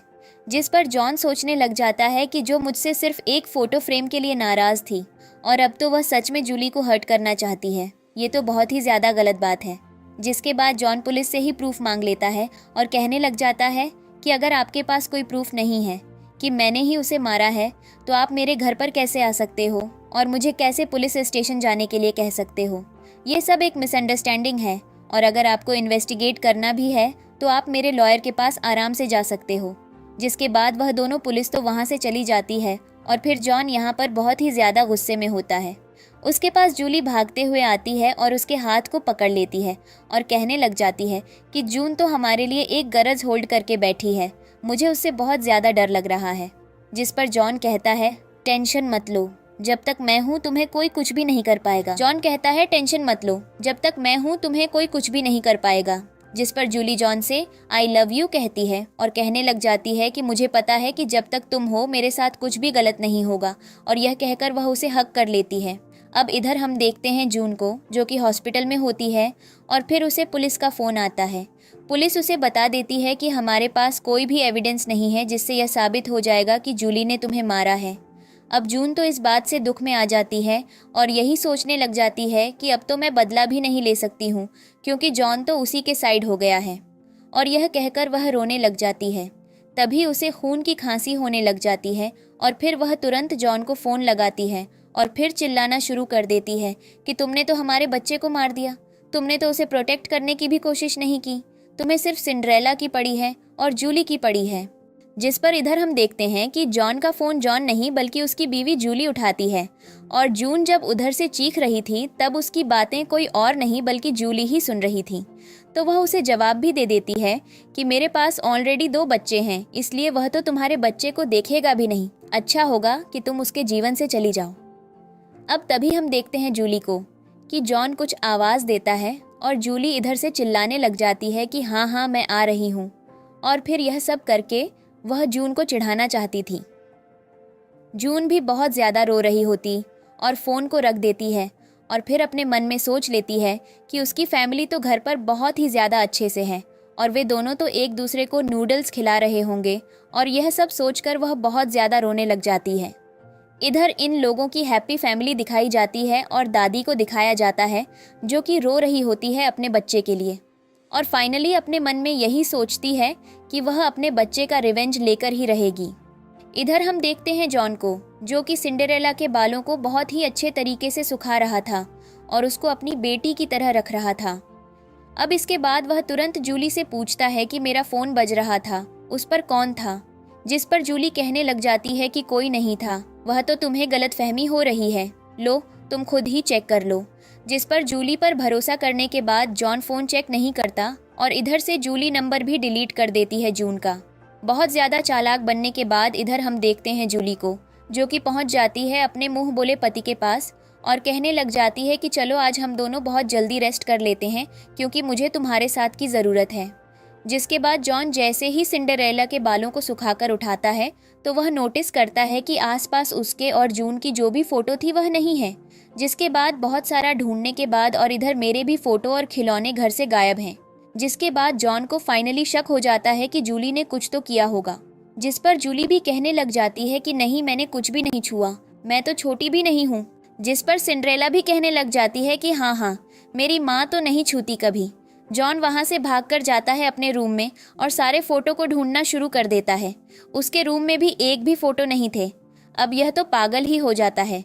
जूली इसे रोकने की कोशिश करती है तो वह जूली को भी खुद से दूर भेज देता है और कहने लग जाता है कि जून को हम पर शक हो गया है, इसीलिए उसने हम लोगों के साथ ऐसा किया है। हो सकता है उसे हम लोगों के बारे में पता चल गया हो।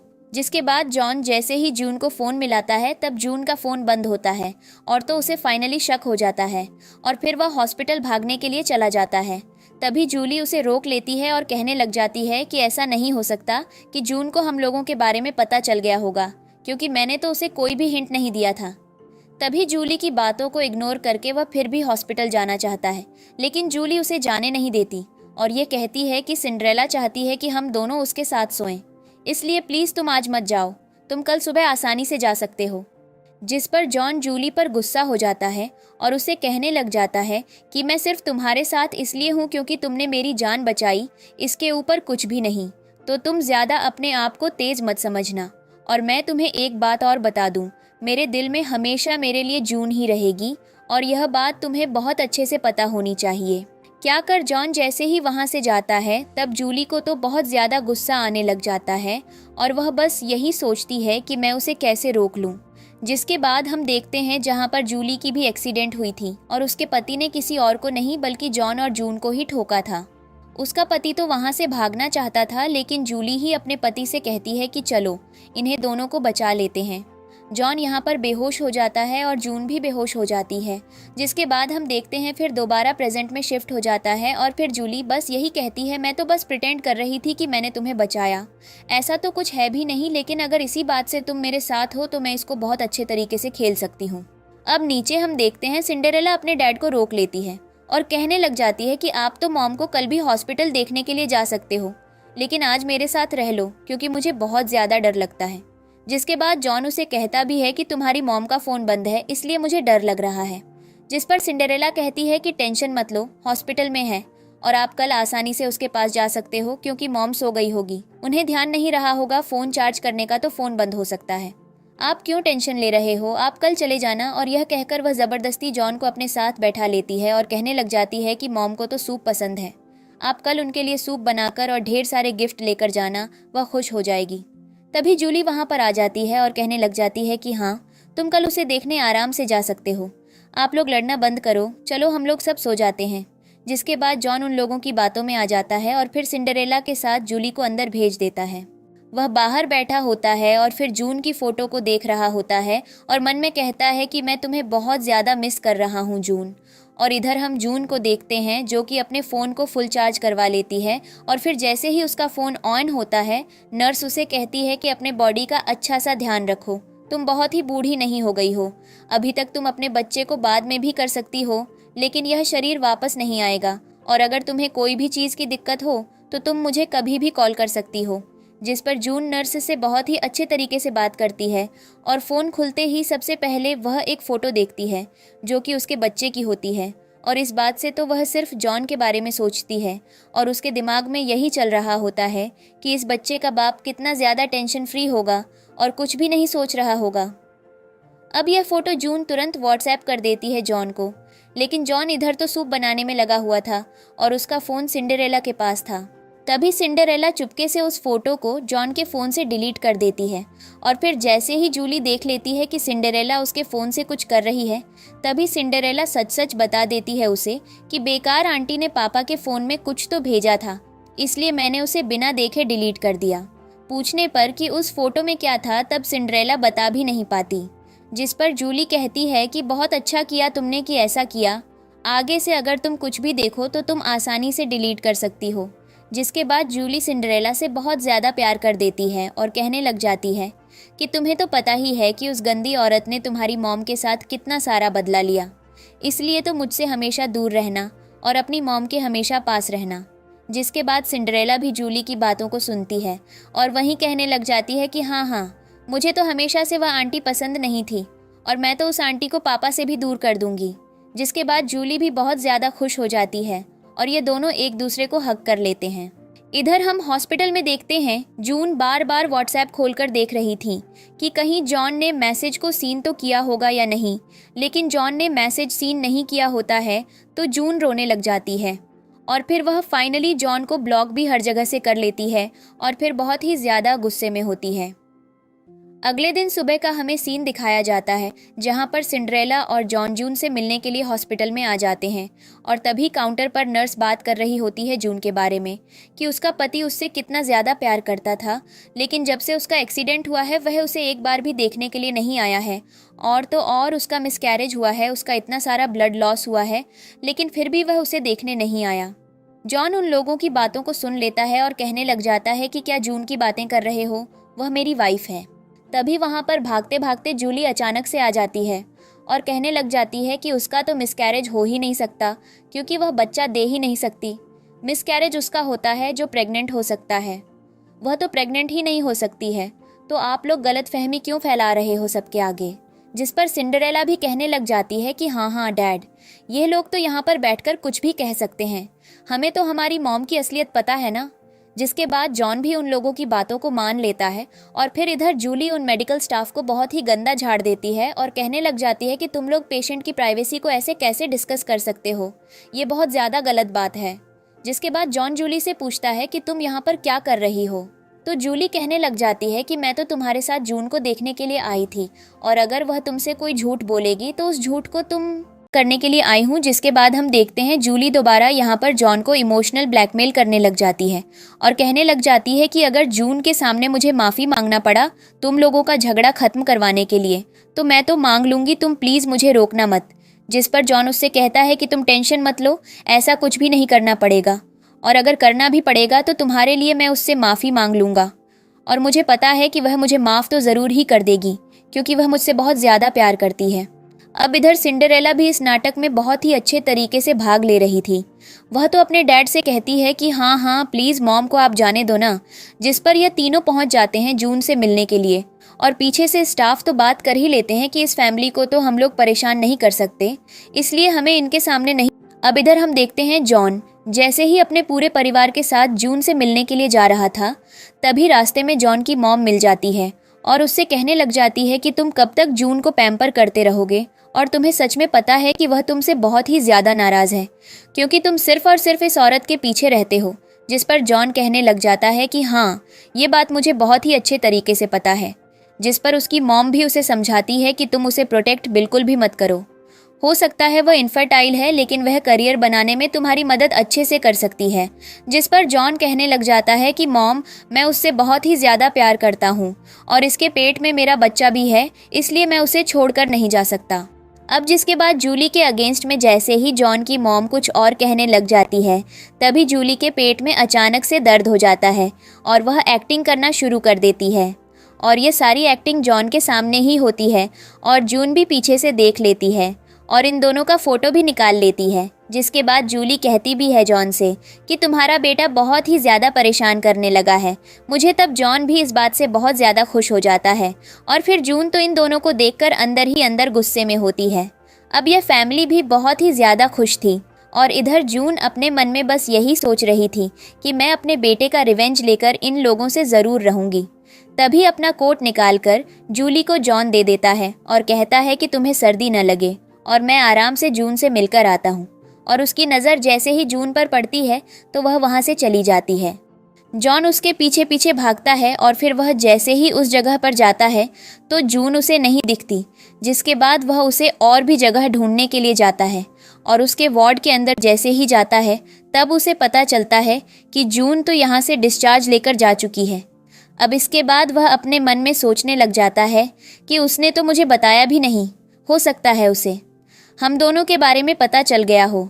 जिसके बाद वह तुरंत अपना फ़ोन निकालता है, अर्जुन को फ़ोन करने की कोशिश करता है लेकिन उसका फ़ोन लगता नहीं है। तभी पीछे से उसकी मॉम आ जाती है और वह अपने बेटे को रोक लेती है, कहने लग जाती है कि मैंने तुमसे पहले भी कहा है कि तुम उसे मत ढूंढो। जिस पर जॉन कहने लग जाता है मैं उसे ढूंढ कर निकालूंगा, चाहे वह मुझसे कितनी भी दूर क्यों न चली गई हो। जिस पर जॉन की मॉम समझाती है कि देखो, जूली के पेट में तुम्हारा बच्चा है और जूली का तुम्हारी लाइफ में होना बहुत ही ज़्यादा ज़रूरी है, तो तुम एक ही औरत पर क्यों नहीं रहते। जिस पर जूली भी जॉन का हाथ पकड़ लेती है और कहने लग जाती है कि हाँ, तुम्हारी मॉम सही कह रही है, हम लोगों को एक रेगुलर चेकअप के लिए के हॉस्पिटल जाना चाहिए। जिस पर जॉन कहता है कि मुझे जून से इम्पोर्टेंट अभी यहाँ पर कुछ नहीं दिख रहा है, मैं उसे ढूंढने जाऊँगा, और इन्हें डिस करके वह भाग जाता है। जिसके बाद इधर हम देखते हैं जून को, जो कि लिफ्ट में होती है और उसके सामने ही जॉन उसे ढूंढते ढूंढते पहुँच जाता है, लेकिन उसकी नज़र इतनी ज़्यादा कमज़ोर होती है कि वह जून को नहीं देख पाता, लेकिन जून उसे देख लेती है। अब जैसे ही लिफ्ट बंद होती है तब इन दोनों की नज़र एक दूसरे पर पड़ती है, लेकिन देखकर भी जॉन जून को नहीं देख पाता। इधर हम देखते हैं जून को, जो कि अपने घर पर पहुंच जाती है अपने दादाजी के पास और अपने दादाजी से मिलती है बहुत ही अच्छे तरीके से, जहां पर उसके दादाजी उसका बहुत ही अच्छे तरीके से ध्यान रखते हैं और उससे यह भी कहते हैं कि तुम बहुत ही ज़्यादा पतली हो गई हो, अब मैं तुम्हें बहुत ही अच्छे से खिलाऊंगा और तुम्हें बिल्कुल मोटा मोटा कर दूंगा। जिसके बाद दादाजी तो जॉन के बारे में कहने लग जाते हैं कि वह इतना बड़ा हरामी आदमी है कि तुम्हें तो उसके साथ नहीं रहना चाहिए था, उस आदमी को तुमसे कोई लेना देना नहीं है, बस मतलब है अपनी बेटी से और अपनी उस जूली से मार दिया, अब तुम्हें उसे बिल्कुल भी माफ़ नहीं करूँगा। जिस पर जून कहती है कि दादाजी आपको सब कुछ पता है, तब आप मुझे प्लीज़ सपोर्ट करिए। जिस पर दादाजी कहते हैं मैं तो हमेशा से तुम्हारे साथ ही हूँ और हमेशा से तुम्हारे साथ ही रहूँगा। अब जून उनके सामने रोने लग जाती है और कहने लग जाती है कि अब तो मैं बिल्कुल ठीक हूँ पूरी तरीके से, चलिए अब हम लोग दोनों साथ में बैठकर बात करते हैं। अब दादाजी और जून के बीच में यहाँ पर बहुत ही अच्छे कन्वर्सेशन होती है, जहाँ पर दादाजी जून से कहते हैं कि मैं तुम्हारे लिए एक स्वयंवर रखना चाहता हूँ, क्योंकि तुम सबसे रिचेस्ट फैमिली की बेटी हो, तो इतना हक तो मेरा है कि तुम जिससे शादी करोगी वह एकदम अच्छा लड़का हो, लविंग हो, लॉयल हो और बहुत ही सुंदर लड़का हो। जिसके बाद जून कहने लग जाती है सबसे पहले तो मुझे अपने बेटे के लिए जस्टिस चाहिए, क्या आप इसमें मेरी मदद कर सकते हो। जिस पर दादाजी कहते हैं कि हाँ बिल्कुल, तुम्हें जो हेल्प चाहिए मैं तुम्हारा करने को तैयार हूँ। अब जिसके बाद दादाजी कहते हैं कि इसी हफ्ते में तुम्हारे लिए स्वयंवर रख दूंगा।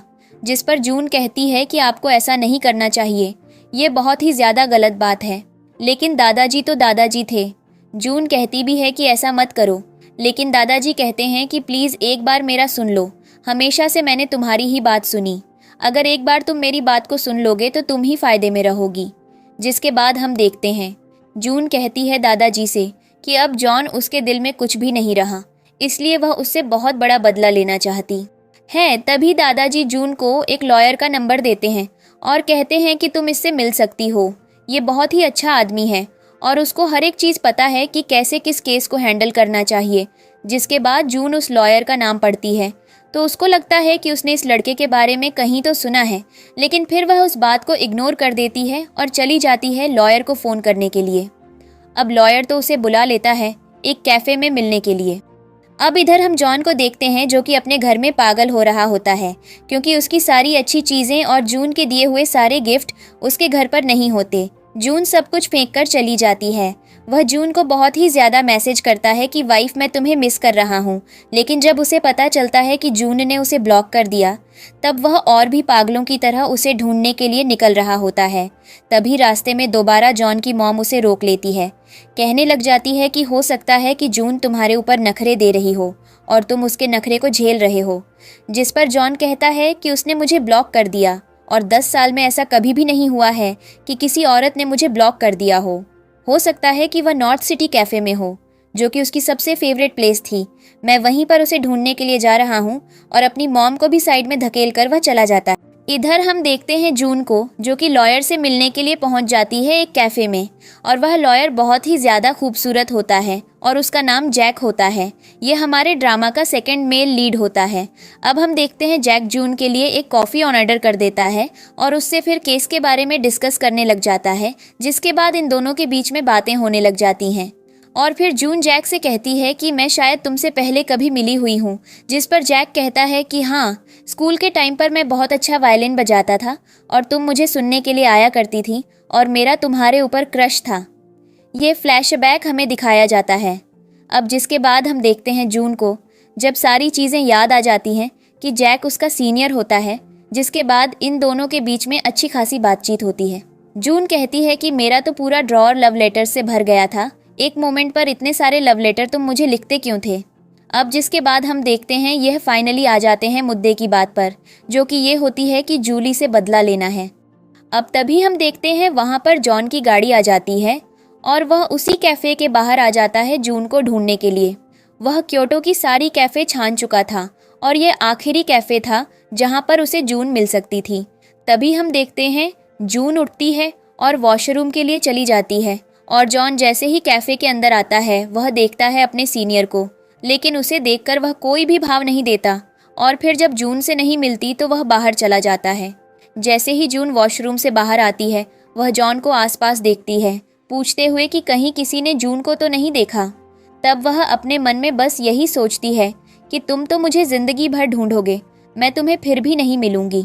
अब इधर हम देखते हैं तभी जॉन का एक छोटा सा एक्सीडेंट हो जाता है और जूली वहाँ पर उसके पास भागते हुए आती है और कहने लग जाती है कि तुम इंजर्ड हो गए हो, तुम्हें अभी भी अपनी फिक्र नहीं है। ये सब चीज़ें खड़ी होकर देख रही थी। तभी जैक उसके पास आ जाता है और कहने लग जाता है कि आओ हम दोनों बात करने के लिए यहाँ पर आए हैं, उसे बात को पूरा कर लेते हैं। और फिर इधर जूली जॉन से कहती है कि तुम्हारे हाथ में बहुत ज़्यादा चोट लग गई है, चलो मैं तुम्हें दवाई लगा दूँ। जिस पर जॉन कहता है नहीं, ऐसी इंजरी तो मुझे लगती रहती है। जिसके बाद जूली जॉन को लेकर घर चली जाती है और उसके हाथों में दवाई लगाने लग जाती है। अभी जॉन की मॉम उसे कहती है कि एक बहुत बड़ा परिवार अपनी बेटी के लिए स्वयंवर रख रहा है, तो मैं चाहती हूँ कि तुम उसमें से एक पति बनो और हमें वहाँ का इनविटेशन चाहिए। जिस पर जॉन कहने लग जाता है कि मैं वहाँ पर नहीं जाऊँगा क्योंकि मैं जून को ढूंढ लूँगा, क्योंकि मैं उससे ही प्यार करता हूँ। जिसके बाद जॉन की मॉम और जॉन में बहस होना शुरू हो जाता है। जॉन की मॉम कहती है कि तुम्हें जाना होगा, लेकिन जॉन वहाँ पर मना कर रहा होता है कि नहीं, मैं नहीं जाऊँगा क्योंकि मैं जून से प्यार करता हूँ।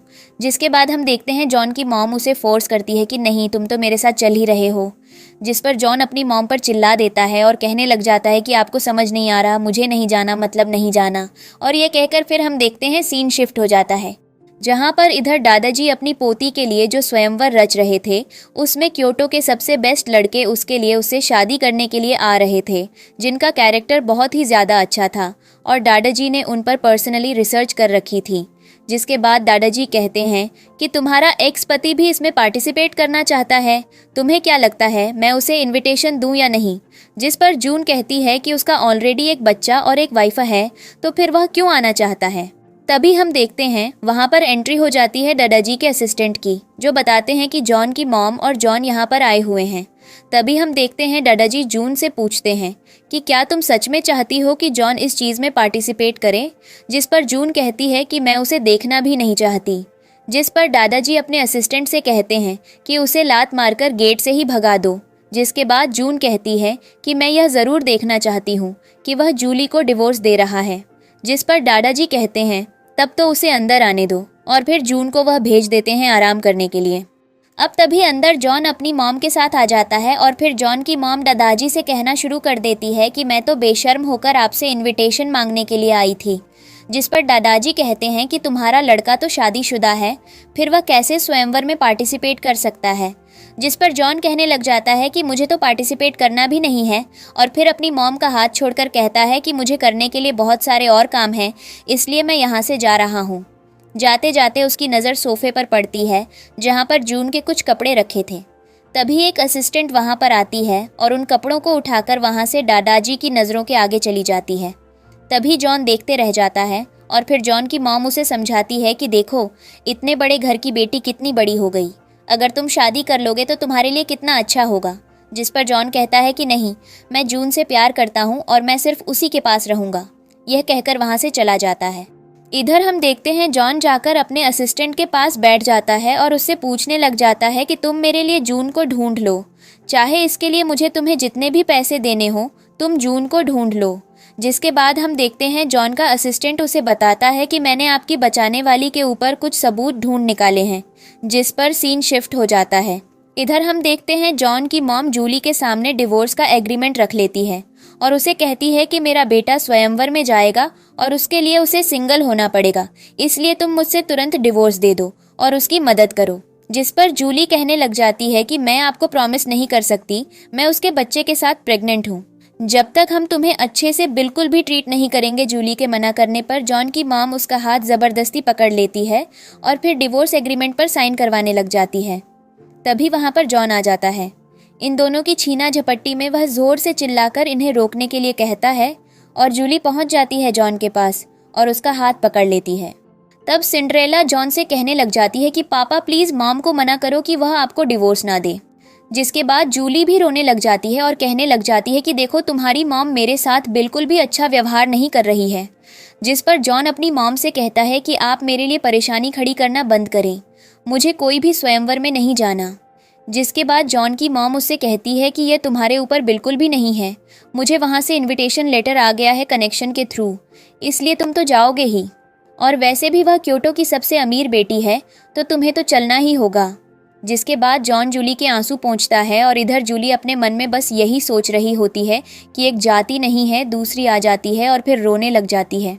इधर हम जॉन को देखते हैं जो कि जून को याद कर रहा था और उसकी फ़ोटो देख रहा था। जूली के आते ही वह अपने फ़ोन को बंद कर लेता है और जूली उसके पास आकर बैठ जाती है और उससे कहने लग जाती है कि मुझे पता है कि तुम्हारी मॉम को पैसों वाली बहुओं में बहुत ज़्यादा इंटरेस्ट है। मुझे पता है कि मेरे पास पैसे नहीं हैं, अगर तुम्हें अटेंड करना है स्वयंवर तो तुम आराम से कर सकते हो। और यह कहकर वह इमोशनली ब्लैकमेल करना शुरू कर देती है। जिसके बाद जॉन कहता है कि नहीं, मुझे नहीं जाना। जिस पर जूली तुरंत जॉन के पास आ जाती है और कहने लग जाती है कि तुम्हारी मॉम तो मुझसे ज़बरदस्ती डिवोर्स साइन करवाना चाहती है।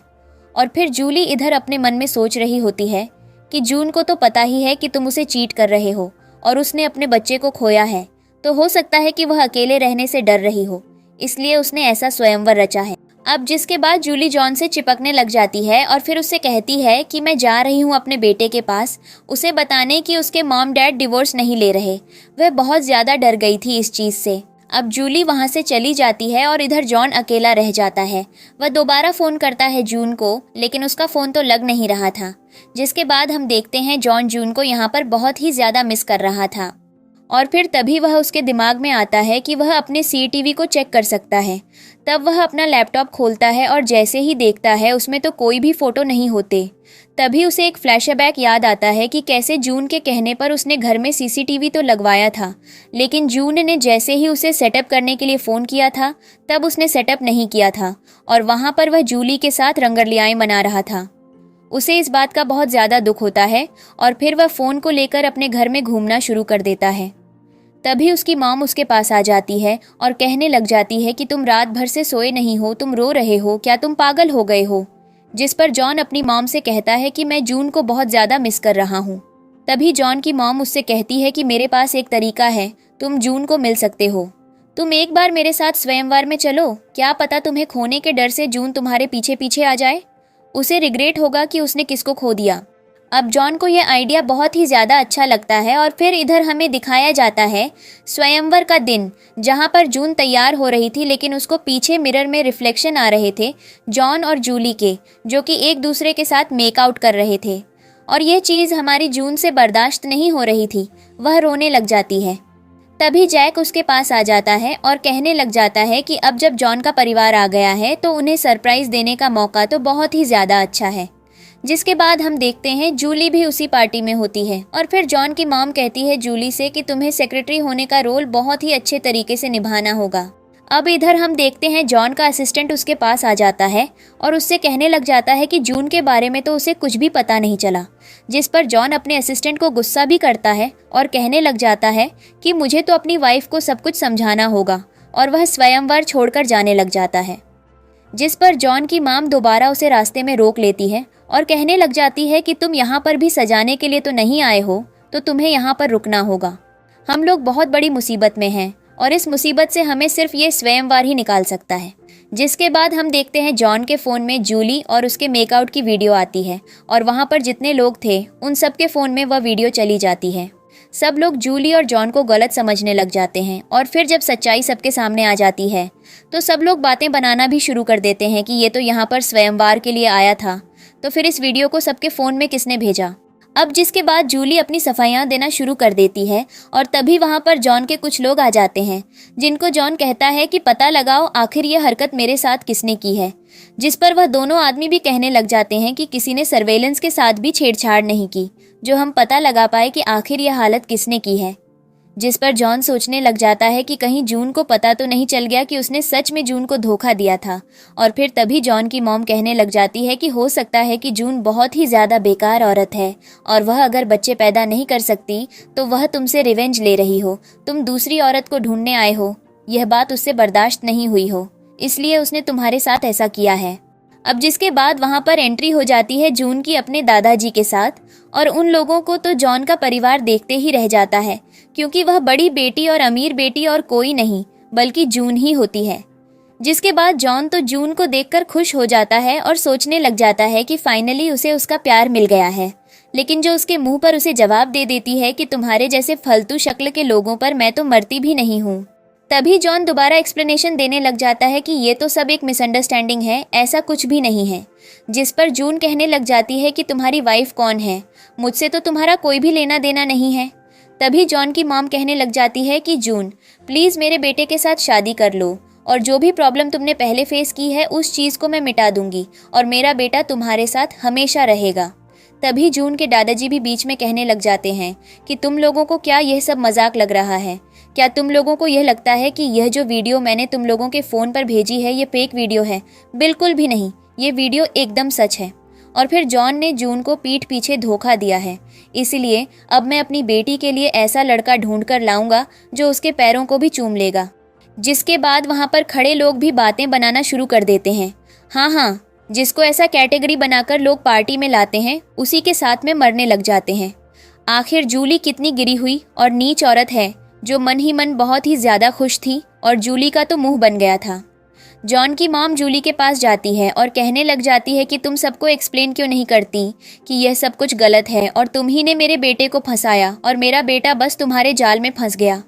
जिस पर जूली चुप रहती है और अब उसके दिमाग में यही चल रहा था, मैंने इसके लिए इतना सब कुछ करने की कोशिश की, लेकिन अब तो यह बड़ी बाप की बेटी निकल गई और इसने सारी बाजी पलट दी। जिसके बाद जून वहां पर अनाउंसमेंट शुरू कर देती है कि मैंने तो स्वयंवर रखा है अपना लाइफ पार्टनर ढूंढने के लिए।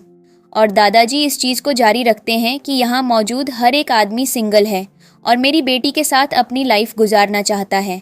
जिस पर स्वयंवर से जॉन का नाम हटाया जाता है। जो उनको यह बात पचती नहीं है, वह कहना शुरू कर देता है कि मैं ही तुम्हारा पति हूँ, फिर तुम मेरे साथ ऐसा कैसे कर सकती हो? जिस पर जून कहती है कि तुमने मुझे सिर्फ धोखा दिया है और मुझसे झूठ बोला है। तुमने सिर्फ मुझसे कहा था कि हम दोनों शादीशुदा हैं, लेकिन हमारी मैरिज सर्टिफिकेट फेक थी। ये बात तो मुझे पता है। मुझे पता है कि तुम जूली से बहुत ज़्यादा प्यार करते हो और तुम दोनों की बायोलॉजिकल बेटी सिंडरेला है। तो तुम तो मुझसे बताओ ही मत कि क्या गलत है और क्या सही है। तुम जूली के साथ 6 साल से हो और तुम दोनों ने एक दूसरे के साथ कितनी फिजिकल रिलेशनशिप निभाई है ये तो मुझे भी नहीं पता है। अब जिसके बाद वहाँ पर जो लोग खड़े थे वह लोग तो सब जॉन को जज करना शुरू कर देते हैं, उसकी फैमिली को जज करना शुरू कर देते हैं। और तभी दादाजी को पता चलता है कि उनकी बेटी के साथ कितना बड़ा धोखा हुआ था। तभी दादाजी वहाँ पर कहने लग जाते हैं कि सबसे पहले जब मैंने तुमसे मिलना था तो मुझे तो तुम बहुत ही गरीब लगते थे और मैंने ही तुम्हें इतना पैसा दिया कि तुम मेरी बेटी के बराबर हो पाओ, और अब तुम मेरी बेटी को ही दुख और दर्द पहुँचा रहे हो। मैंने तुम्हारी सीक्रेटली हेल्प की, बस इसीलिए नहीं ताकि तुम मेरी बेटी को धोखा दो। जिस पर जॉन की मॉम कहने लग जाती है कि जूली ने मेरे बेटे को फंसाया था, मेरी बेटी के यहाँ पर कोई भी गलती नहीं है। और यह सब कहकर वह जूली को एक ज़ोरदार थप्पड़ मार देती है और तभी स्टेज पर चली जाती है और जून से कहने लग जाती है कि प्लीज़ मेरे बेटे को माफ़ कर दो और आगे से मेरा बेटा तुम्हारे साथ कुछ भी गलत नहीं करेगा। तभी सिंडरेला वहाँ पर आ जाती है और फिर अपनी दादी के कहने पर वह अपनी मॉम के पास चली जाती है और कहने लग जाती है कि मॉम आई लव यू, मैं आपसे बहुत ज़्यादा प्यार करती हूँ, देखो मैंने आपके लिए क्या लाया है। और फिर वह अपनी मॉम को एक गिफ्ट दे देती है, जिसके बाद इस गिफ्ट को देखने के बाद भी जून नहीं पिघलती और वह कहने लग जाती है कि मुझे तो तुम लोगों से कोई भी मतलब नहीं है। तभी जॉन की मॉम वहीं पर होती है और कहने लग जाती है, प्लीज़ अब हमें माफ़ कर दो, हमारे परिवार से बहुत ही बड़ी गलती हो गई थी कि हमने तुम्हें समझा नहीं। जिसके बाद सिंड्रेला के हाथों में जून दोबारा उसे गिफ्ट को दे देती है और कहती है कि तुम्हारी माँ मैं नहीं, बल्कि जो पीछे जूली खड़ी है वह है और तुम यहाँ से चली जाओ। जिसके बाद जून जॉन की माँ को भी जवाब देती है कि आपके बेटे ने फेक मैरिज सर्टिफिकेट बनवाया और मुझे धोखा दिया, जूली के साथ मिलकर बच्चा पाला और मुझसे कहा। ग्रांटेड वे में ले लिया था। जॉन अपने दोस्त से मदद मांगता और कहने लग जाता है कि मेरे पास कोई भी पैसे नहीं है, क्या तुम मुझे कुछ पैसे दे सकते हो, क्योंकि मेरी बेटी स्कूल जाना चाहती है और मेरे पास उसके फीस भरने तक के पैसे नहीं हैं। जिस पर एक मोमेंट पर तो जॉन का दोस्त उसे साफ साफ मना कर देता है और कहने लग जाता है कि मेरे पास भी इतने पैसे नहीं हैं, देखो मेरे अकाउंट में 0 बैलेंस है। जॉन हंसता है और कहने लग जाता है कि हाँ तुम सही कह रहे हो, मुझे तो खुद की चीज़ें खुद ही संभालनी चाहिए, लेकिन फिर भी मैं तुम्हारे आगे हाथ फैला रहा हूँ। जिस पर जॉन का दोस्त उसे सिंपैथी देता है और वहाँ से चला जाता है। उसके जाते ही रास्ते में जूली और सिंड्रेला आ जाते हैं। इधर जूली तुरंत जॉन से कहने लग जाती है कि हमारी बेटी स्कूल जाना चाहती है, तुम्हारे पास तो इतने भी पैसे नहीं हैं कि तुम उसे पढ़ा पाओगे। जिस पर जॉन चिल्लाता है और कहने लग जाता है कि सारे ट्यूशन फीस भरने के लिए गहने बेच दो और भर दो। जिस पर जूली कहने लग जाती है कि तुम यही चाहते हो कि मैं अपने गहनों को बेच दूं, ऐसा तो नहीं होने वाला। तभी हम देखते हैं जॉन वहां पर कहने लग जाता है कि तो तुम क्या चाहती हो, मेरे पास कंपनी नहीं है, मेरे पास कुछ नहीं है, तो मैं तुम्हें पैसे लाकर कहाँ से दूं, मुझे किसी से मांगना पड़ेगा। तभी जॉन उठकर वहां से जाने लगता है, वह नहीं पता लेकिन ज़बरदस्ती उठाता है। और इधर सिंड्रेला कहने लग जाती है कि मॉम क्या आप मेरी फ़ीस नहीं भर पाओगे। जिस पर जूली कहती है कि तेरा बाप ही कहीं से पैसे लेकर आएगा, तू टेंशन मत ले, कहीं से तो लेकर आएगा। वहीं जिसके बाद जूली को एक बहुत ही धमाकेदार आइडिया आता है। वह ये होता है कि तुम जाकर अपनी जून आंटी से मांगो पैसे और उनसे कहो कि मेरे पास पढ़ने के पैसे नहीं हैं, जिसने तुम्हें अडॉप्ट किया तो वह तुम्हारे लिए पैसे ज़रूर देंगी। जिसके बाद सिंड्रेला पहुंच जाती है जून के ऑफिस में और उसको मॉम कहकर बुलाने लग जाती है और कहने लग जाती है कि मैं आपसे बहुत ज़्यादा प्यार करती हूँ। जिस पर जून उसे डांट देती है और कहने लग जाती है कि पहले बात तो मैं तुम्हारी मॉम नहीं हूँ, इसलिए मुझे मॉम बुलाना बंद करो। अब तभी सिंड्रेला कहने लग जाती है कि मेरा स्कूल शुरू होने वाला है, अब क्या आप मुझे 3 मिलियन दे सकती हो। जिस पर जून कहती है सिंड्रेला से कि तुम्हारी माँ तो बहुत ही ज़्यादा अमीर है, उनके पास क्या 3 मिलियन नहीं है, तो मैं पढ़ाने के लिए क्या फालतू सी बात कर रही हो। जिस पर सिंड्रेला झूठ करने लग जाती है कि प्लीज़ दे दो दे दो दे दो। जिस पर जून मना करती है और कहने लग जाती है कि पहले बात तो मैं तुम्हारी मॉम से या तुम्हारे डैड से इस चीज़ के लिए बात करूंगी। और जैसे ही जून फ़ोन लगाने लग जाती है तो सिंड्रेला उसके हाथों से फ़ोन छीन लेती और ज़बरदस्ती गिरकर खुद को चोट लगा देती और एक्टिंग करने लग जाती है, रोने लग जाती है। इधर हम देखते हैं जून सिंड्रेला को हॉस्पिटल लेकर आ जाती है और तभी हम देखते हैं वहाँ पर जूली भागते हुए आती है और सिंड्रेला का हाथ पकड़ लेती है, कहने लग जाती है कि तुमने उसको मारने की कोशिश की है। जिस पर जून कहती है कि तुम्हारी बेटी मेरे पास पैसा मांगने के लिए आई थी, क्या तुम्हारे पास इतने पैसे नहीं हैं कि तुम उसे पढ़ा सको। वहीं डॉक्टर आ जाते हैं, वह बताते हैं कि बहुत ज़्यादा खून बह गया है और थोड़ी सी अब नॉर्मलिटी है और जेनेटिक टेस्टिंग के लिए फादर को तुरंत बुलाना होगा। जिसके बाद जून कहती है कि हमारे घर में रहने से पहले सिंड्रेला यहीं पर रहती थी, तो हॉस्पिटल के पास उसके फादर का कॉन्टैक्ट इन्फॉर्मेशन तो होगा ही। जिस पर जूली पैनिक करने लग जाती और कहने लग जाती है कि इस बात का पता जॉन को तो बिल्कुल भी नहीं चलना चाहिए। जिस पर जून को यहाँ पर शक हो जाता है और जून जूली से कहने लग जाती है कि मुझे तो तुम पर डाउट हो रहा है, सच में बताओ बात क्या है, असली बात बताओ। जिसके ऊपर जूली पैनिक करने लग जाती है और कहने लग जाती है कि जून तुम्हें उससे बिल्कुल भी मतलब नहीं होना चाहिए, बस इस बात के बारे में जॉन को पता नहीं चलना चाहिए। जिस पर जून कह देती है सामने से कि क्या जॉन की बेटी सिंड्रेला नहीं है। जिस पर जूली जून को धक्का दे देती है और कहने लग जाती है कि अपने काम से मतलब रखो और तुम्हें हमारे बीच में बोलने की बिल्कुल भी ज़रूरत नहीं है, ये सब पास्ट की बातें हैं तो उसको पास्ट में ही रहने दो। अब जिसके बाद जूली तुरंत डॉक्टर को लेकर साइड में चली जाती है और इधर हम देखते हैं जून को जो कि अपने असिस्टेंट को कॉल कर देती है और कहने लग जाती है कि पता करो आखिर में सिंड्रेला जो है वह जॉन की असली बेटी है या नहीं। अब इधर हम देखते हैं जून पहुंच जाती है अपने हस्बैंड के साथ कैंडल लाइट डिनर में। ये लोग दोनों बहुत ही ज़्यादा खुश होते हैं और आपस में एक इन्वेस्टिगेशन के ऊपर बात कर रहे होते हैं कि आखिर इसका एंड क्या होने वाला होता है, जिस पर जून जैक से कहती है कि मुझे बहुत ज़्यादा इंटरेस्ट आ रहा है कि आखिर में होगा क्या, जिस पर जैक कहता है कि मैं तुम्हारी मदद अच्छे से कर सकता हूँ और तुम्हारा रिवेंज लेने में मदद करूँगा और मैं तुम्हारा सपोर्ट करता हूँ। जिसके बाद हम देखते हैं ये दोनों पहुँच जाते हैं एक गेम खेलने के लिए जहाँ पर रिंग जिस चीज़ पर गिरेगी वही चीज़ उनकी हो जाएगी। तब ये दोनों एक दूसरे के साथ हैप्पी मोमेंट बिताते हैं, गेम बहुत ही अच्छे तरीके से खेलते हैं। जैक भी गेम खेलता है और फाइनली वह वायलिन जीत जाता है और फिर वहाँ पर वह वायलिन बजाता है और जून को इम्प्रेस कर लेता है। जून सोचती है कि यह आदमी कितना अच्छा है और ये मुझे पहले क्यों नहीं मिला। जिसके बाद हम देखते हैं दादाजी के साथ जून बैठे होते हैं और इन दोनों के बीच में यही बातें चल रही होती हैं कि आखिरकार सिंड्रेला की सच्चाई क्या है। अब जिसके बाद दादाजी कहते हैं जूली के कैरेक्टर पर तो मुझे पहले से ही शक था, वह बिल्कुल भी अच्छी नहीं थी और उसने तुम्हें धमकी देने की कोशिश की है तो मुझसे बुरा तो उसके लिए कोई भी नहीं होगा, मैं तो उसे जिंदा मार दूंगा। जिसके बाद हमें अगले दिन का सीन दिखाया जाता है। जून अपने ऑफिस में बैठकर काम कर रही होती है। वहाँ पर पहुँच जाता है जॉन और ज़बरदस्ती उसके ऑफिस में घुस जाता है और उससे कहने लग जाता है कि तुम्हें जो चाहिए मैं तुम्हें देने को तैयार हूँ, लेकिन अगर तुमने सिंड्रेला को चोट पहुँचाने की कोशिश की तो मुझसे बुरा तुम्हारे लिए कोई नहीं होगा। जिस पर जून कहने लग जाती है कि मुझ पर चिल्लाना बंद करो। तभी जॉन कहता है कि मुझे पता है कि तुम मुझे बिल्कुल भी पसंद नहीं करती, लेकिन सिंड्रेला तो एक बच्ची है, उसके साथ ऐसा कैसे कर सकती हो। जिस पर जून कहती है कि तुम और जूली कुत्ते हो और तुम लोगों को प्यार तो बिल्कुल भी नसीब नहीं होगा। पर बात रही सिंड्रेला की, तो उसको तो मैंने हर्ट नहीं किया है, उसने ज़बरदस्ती मेरे पास आकर मुझसे पैसे मांगे थे इसलिए उसके साथ ही हरकत हुई है और मैं तो उसके साथ बहुत ही अच्छे से थी। लेकिन फिर भी अगर तुम्हें गलत फहमी है तो मैं तुम्हारी गलत फहमी दूर कर सकती हूँ।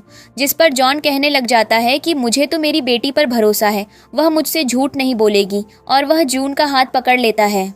जून अपने मन में सोचती है कि यह तो वही था ना जो मुझसे हमेशा से प्यार करना चाहता था, लेकिन अब तो यह मुझे देखना भी नहीं चाहता। जिसके बाद हम देखते हैं जून कहती है ठीक है मैं तुमसे तो नहीं, लेकिन तुम्हारी बेटी से माफ़ी मांग लूँगी, लेकिन मेरी एक शर्त है, अपने फ़ोन से तुम्हें मेरी हर एक फ़ोटो को डिलीट करना होगा।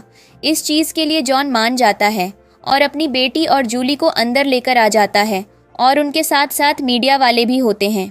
सिंड्रेला जैसे ही अंदर आती है तब जून उसके पास जाती है और कहने लग जाती है कि देखो मेरे ऑफिस में कैमरे भी हैं, अगर तुम मुझसे झूठ बोलने की कोशिश करोगी तो हो सकता है कि तुम्हें आगे जाकर दिक्कत हो। जिसके बाद सिंड्रेला डरकर जूली के पास जाकर चिपक जाती है और फिर हम देखते हैं कि तुम बच्ची को डरा कैसे सकती हो, बहुत ही ज़्यादा गलत बात है। जिसके बाद जॉन कहता है कि मैंने तुमसे माफ़ी मांगने के लिए कहा था और फिर तभी रिपोर्टर कहते हैं कि हाँ हमें भी सीसीटीवी फुटेज देखनी है कि आखिर यहाँ पर हुआ क्या था। अब जिसके बाद जूली कहने लग जाती है कि बेटा हम तुम्हें जस्टिस दिलवाकर ही रहेंगे, तुम टेंशन मत लो।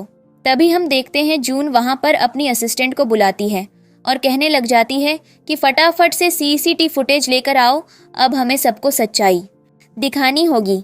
अब उस सीसीटीवी फुटेज में तो सच्चाई दिख जाती है कि सिंड्रेला ज़बरदस्ती नीचे गिरने की एक्टिंग करने लग जाती है और खुद को चोट लगवा लेती है। जॉन जैसे ही सच्चाई को देखता है वह सबसे पहले तो जूली की तरफ देखता है और फिर इधर हम देखते हैं जून सबके सामने अनाउंसमेंट कर देती है कि जॉन तुम्हें मुझसे कोई भी लेना देना नहीं है, तुम्हारी बेटी मेरे सामने 3 मिलियन मांगने आई थी ट्यूशन फीस, क्योंकि तुम्हारे पास पैसे नहीं बचे हो सकता है इसलिए, लेकिन फिर भी मैंने तुम्हारी बेटी को बहुत अच्छे तरीके से ट्रीट किया था। मैं टाइम पर उसको पैसे देने के लिए मान भी गई थी, लेकिन वह भी तुम्हारी वाइफ की तरह है, इसलिए मैं उसे एक भी पैसा नहीं दूंगी। अब रिपोर्टर वहीं पर खड़े होते हैं, सबकी सच्चाई सबके सामने आ जाती है और सब बातें बनाना शुरू कर देते हैं। रिपोर्टर वहां से चले जाते हैं और फिर जून अपना काम करने लग जाती है और जॉन की फैमिली को कहती है वहां से चले जाओ, वरना मुझसे बुरा तुम लोगों के लिए कोई भी नहीं होगा। अब ये पूरी फैमिली वहां से चली जाती है और तभी जून अपने असिस्टेंट को बुलाकर कहती है कि आज के बाद अगर तुमने इसको अंदर आने की भी परमिशन दी तो तुम्हें मैं बाहर फेंक दूंगी। अब नेक्स्ट सीन में हम देखते हैं कि जून मिलने चली आती है जॉन से, क्योंकि उसने उसको बुलाया हुआ था। वे लोग दोनों एक दूसरे के साथ बैठते हैं और कुछ बातें कर रहे होते हैं। जॉन कहता है अगर मैंने जूली से डिवोर्स दे दिया तो क्या तुम मेरे पास आ जाओगी? जिस पर जून कहती है कि मैं तुमसे कोई भी प्यार नहीं करती हूँ और तुम्हारी जूली ने मेरे बेटे को मारा है तो मैं उसे प्रोटेक्ट भी नहीं करूँगी। तो तुम अगर उसको बचाना चाहते हो तो प्लीज़ मेरे पास मत आओ। जिस पर जॉन कहने लग जाता है कि जूली से सिर्फ मैं इसलिए प्यार करता था क्योंकि मुझे लगता था कि उसने मेरी जान बचाई है। जिस पर जून कहती है कि क्या सच में तुम्हें ऐसा लगता है कि उसने तुम्हारी जान बचाई है? जिस पर सच्चाई बता देती है कि जूली तुम्हारी सेवर नहीं है, इसीलिए पहले जाकर सच्चाई पता करो और फिर मुझसे कुछ कहना। अब तभी वहाँ पर जून का पति आ जाता है जैक, और कहने लग जाता है कि जॉन तुम उसके आसपास भी मत भटकना, यह मेरी पत्नी है और उसको मैं बहुत ही अच्छे तरीके से रखना जानता हूँ। और तभी यह लोग दोनों मूवी डेट पर आए थे और जैक जून को लेकर चला जाता है मूवी डेट के लिए। इधर जॉन सोचते रह जाता है कि आखिर उसकी जान बचाई किसने थी। अब इसके बाद हम देखते हैं इधर जून और जैक एक दूसरे से बात कर रहे होते हैं एक कॉकटेल पार्टी के बारे में, और वहाँ पर जैक कहता है कि मैं चाहता हूँ कि जून तुम मेरे साथ चलो मेरी बटर हाफ बनकर। तभी यह दोनों कॉकटेल पार्टी में जाने के लिए तैयार हो जाते हैं। इधर हम देखते हैं जॉन को जो कि अपने घर पर आता है और फिर तुरंत ही जूली की गर्दन पकड़ लेता है और कहने लग जाता है कि सच बताओ, क्या तुम मेरी सेवर हो? जिस पर जूली कहने लग जाती है कि हाँ, तुम्हें ऐसा क्यों लग रहा है कि मैं नहीं हूँ? हो सकता है जून ने तुम्हें भटकाने की कोशिश की हो, लेकिन ऐसा कुछ भी नहीं है। मैं ही तुम्हारी सेवर हूँ, मैंने ही तुम्हें बचाया है। जिस पर जॉन बार बार उसे कहता है कि सच बोलो, अगर तुम सच नहीं बोलोगी, अगर मुझे सच अपने से पता लग गया तो मुझसे बुरा तुम्हारे लिए कोई भी नहीं होगा। तभी हम देखते हैं वहाँ पर जॉन की मामा जाती है और वह उससे कहने लग जाती है कि एक कॉकटेल पार्टी है, तुम्हें वहाँ पर जाना चाहिए क्योंकि जून भी वहाँ पर आएगी और तुम दोनों के बीच क्या पता कुछ अच्छा हो जाए। जिसको सुनकर जॉन भी वहाँ जाने के लिए मान जाता है और तभी सिंड्रेला जिद करती है, तब जॉन उसे भी ले जाने के लिए मान जाता है। इधर हम देखते हैं रात का सीन जहाँ पर हमारे जॉन को नींद नहीं आ रही थी। उसकी रातों की नींद उड़ी हुई थी क्योंकि जूली उसकी सेवर नहीं थी। तभी जॉन अपने असिस्टेंट को कॉल करके बुलाता है कि प्लीज़ पता करो कि मुझे बचाया किसने था। और फिर तभी हमें कॉकटेल पार्टी का सीन दिखाया जाता है जहाँ पर जून और जैक एक दूसरे के साथ थे और वे दोनों एक दूसरे से बहुत ही ज़्यादा खुश थे और फिर एक दूसरे से बात भी कर रहे थे। वहाँ पर और बाकी लोग भी होते हैं जो कि इन्हें देखकर बातें बनाना शुरू कर देते हैं। जॉन की फैमिली को देखकर तो वे लोग अजीब अजीब बातें करने लग जाते हैं और फिर इधर बहस होने लग जाती है जून और जूली की। जूली ज़बरदस्ती फालतू बातें कहने लग जाती है कि इस औरत की तो कभी बच्चे नहीं हो सकते, पता नहीं तुम लोगों ने इसको क्यों अपने सर पर चढ़ा रखा है। और यह सब कहकर वह जून की बेइज्जती करने लग जाती है। वहाँ पर खड़े लोग उल्टा जूली की ही बेइज्जती कर रहे थे, लेकिन जूली कहने लग जाती है कि जिसको मैंने जन्म दिया है वह बहुत ही ज़्यादा स्मार्ट है, उसको पियानो कंपटीशन में सबसे फर्स्ट प्राइज़ मिला है। तभी सिंड्रेला भी कहने लग जाती है कि डैड मुझे पियानो कंपटीशन में फर्स्ट प्राइज़ मिला। अब हम देखते हैं सारे लोग यहाँ पर बात करने लग जाते हैं, इन लोगों की बहस होने लग जाती है। और तभी जैक जून से कहता है कि मुझे कोई फ़र्क नहीं पड़ता तुम मेरे लिए बच्चे कर सकती हो या नहीं, मुझे तुमसे मतलब है और मैं तुम्हें हमेशा प्यार करूँगा। अब ये देखने के बाद तो सिंड्रेला और जूली दोनों ही चढ़ने लग जाते हैं कि आखिर कोई जून से इतना प्यार कैसे कर सकता है। जिसके बाद जुलाई पहुंच जाती है जून के पास और उससे बहस करने लग जाती है। तभी जून जुलाई को एक ज़ोरदार थप्पड़ मारती है और कहने लग जाती है कि ऐसे मैं तुम्हें चुप करवा सकती हूँ, लेकिन तुम अगर खुद से चुप हो जाओगी तो तुम्हारे लिए अच्छा होगा। जिसके बाद जूली कहती है कि तुम्हारी हिम्मत कैसे हुई मुझे मारने की। जिस पर जून दोबारा थप्पड़ मारती है और कहने लग जाती है कि देखो बिल्कुल ऐसे हिम्मत हुई है मेरी। अब जिसके बाद हम देखते हैं सिंड्रेला एक ज़ोरदार धक्का दे देती है जून को और कहने लग जाती है कि मेरी मॉम से दूर रहो। तभी जैक जैसे ही सिंड्रेला से कहने लग जाता है कि तुम्हारी हिम्मत कैसे हुई ऐसा करने की, तब सिंड्रेला जाकर छिप जाती है अपने डैड के पीछे और आगे खड़ी होती है जूली। तो यहाँ पर जैक जूली को एक ज़ोरदार थप्पड़ मारता है और यह कहकर कि जैसी बेटी वैसी मॉम। अब जिसके बाद हम देखते हैं कि जॉन वहाँ पर अपनी फैमिली को लेकर बहुत ही ज़्यादा कंजर्वेटिव हो जाता है और कहने लग जाता है कि अगर तुम लोगों ने मेरी फैमिली को परेशान करने की कोशिश की तो मुझसे बुरा तुम लोगों के लिए कोई भी नहीं होगा। जिसके बाद जून वहाँ पर कहने लग जाती है कि सिंड्रेला तुम्हारी बायोलॉजिकल बेटी नहीं है, यह बात तुम्हें पता होनी चाहिए। जिसके बाद जॉन को वहाँ पर सच्चाई दिखा देती है। उसे रिपोर्ट को पढ़ने के बाद तो जॉन के तो होश उड़ जाते हैं। तभी वह जूली के ऊपर पेपर फेंकते हुए कहता है कि इस बात का एक्सप्लेनेशन मुझे चाहिए आपसे। जिसके बाद हम देखते हैं जूली वहाँ पर फालतू की तरह कुत्तों की तरह चिल्लाना शुरू कर देती है कि यह तो सिर्फ मुझे बेवकूफ़ बना रहा है, क्योंकि हो सकता है जून ने यह फेक बनवा लिया हो। ऐसा कुछ भी नहीं है, सिंड्रेला तुम्हारी बेटी है। और यह सब कहकर वह सारा इल्ज़ाम जून पर डालना शुरू कर देती है। अब इधर हम देखते हैं जून को, जो कि जब सच्चाई सामने रख देती है तब तो सिंड्रेला की आंखों में भी वह गुस्सा आने लगी थी। अब यह बच्ची भी बहुत ज़्यादा तेज़ होती है। ये यहाँ पर कहने लग जाती है जून से कि तुम मेरे मॉम डैड को खुश नहीं देखना चाहती, और पहले तो तुम मुझे बहुत ज़्यादा मारती थी, पीटती थी और मुझे खाना भी नहीं देती थी। ये बात तो तुमने कभी मेरे डैड को नहीं बताया, लेकिन मैं उनकी बेटी नहीं हूँ, ये बात तो तुमने उन्हें बता दिया। जिसके बाद हम देखते हैं जॉन यह बात जैसे ही सुनता है उसके तो होश उड़ जाते हैं, और तभी आसपास के लोग भी बातें करना शुरू कर देते हैं कि ऐसा हो ही नहीं सकता, जून तो ऐसा कर ही नहीं सकती। लेकिन फिर भी सब यह भी सोचते हैं कि अगर बच्ची कह रही हो तो झूठ तो कह ही नहीं रही होगी। अब हम वहाँ पर देखते हैं कि जॉन भी दोबारा इन लोगों की बातों में आ जाता है, लेकिन जून कहती है कि तुम इस बात को टेस्ट करवा सकते हो और इस रिपोर्ट को चेक करवा सकते हो। ये झूठ है या सच तो अच्छा होगा कि तुम इसे खुद ही से चेक करवा लो। अब यहाँ से हम देखते हैं जॉन जा रहा होता है कि जून उसे रोक लेती है और कहती है कि सिंड्रेला ने मुझे हर्ट करने की कोशिश की है तो उसे मुझसे सॉरी कहना होगा। जिस पर जॉन कहता है कि तुम एक बच्ची के साथ ऐसा नहीं कर सकती। जिस पर जैक भी कहने लग जाता है कि तुम्हारी बच्ची ने गलत किया है तो उसके साथ ऐसा ही होगा। अब जिसके बाद हम देखते हैं नहीं, मेरी बेटी किसी के आगे नहीं झुकेगी, वह माफ़ी नहीं मांगेगी। लेकिन ये लोग तोड़ जाते हैं कि सिंड्रेला तो सॉरी बोलेगी, मतलब बोलेगी। जिसके बाद अब सॉरी पर इन लोगों की आधे घंटे बहस होती है। हमारे पास तो इतना टाइम नहीं है कि हम लोग इसकी बहस को देखें। तब अच्छा है कि जून ने एक बहुत अच्छा स्टेप लिया। उसने क्या किया, जब तक सिंड्रेला उसके पास थी उसने उस पर कितना खर्च किया है वह सारा बिल वह जॉन को दे देती है और कहने लग जाती है कि यह टोटल 30 मिलियन मुझे पहुंचा देना। जिस पर जॉन भी कहता है कि हाँ, मेरे पास जब समय होगा मैं इसे फॉरवर्ड कर दूंगा। और फिर जूली के हाथों में वह सारे बिल को दे देता है और कहने लग जाता है कि अगर जून के बाद सच निकला तो मैं तुम्हारे साथ क्या करूंगा तुम्हें पता ही है। इधर हम देखते हैं जैक और जून को, जो कि एक दूसरे के साथ बहुत ही ज़्यादा खुश थे। इधर हम देखते हैं जॉन को, जो कि अपने घर पर होता है और पेटर्निटी टेस्ट के बारे में जब उसे पता चलता है कि वह बिल्कुल सही है तब उसे बहुत ही ज़्यादा गुस्सा आता है। वह जूली की तरफ देखता है और कहने लग जाता है कि कुतिया, तुमने मुझसे झूठ बोलने की कोशिश कैसे की। तभी जूली तुरंत अपने घुटनों पर बैठ जाती है और सॉरी कहने लग जाती है। लेकिन जॉन की मॉम तो उसे बहुत ज़्यादा मारती है और उसको भी कसर नहीं छोड़ती। सिंड्रेला रो रही होती है, लेकिन जॉन की मॉम उसे बहुत ज़्यादा मारती है। तभी जूली कहने लग जाती है कि मेरे पेट में तुम्हारा ही बच्चा है, प्लीज़ ऐसा मत करो, उसको बचा लो। लेकिन जैसे ही इन लोगों की मारपीट चल रही होती है उसी बीच में जॉन का असिस्टेंट आ जाता है और वह एक और बड़ा खुलासा कर देता है।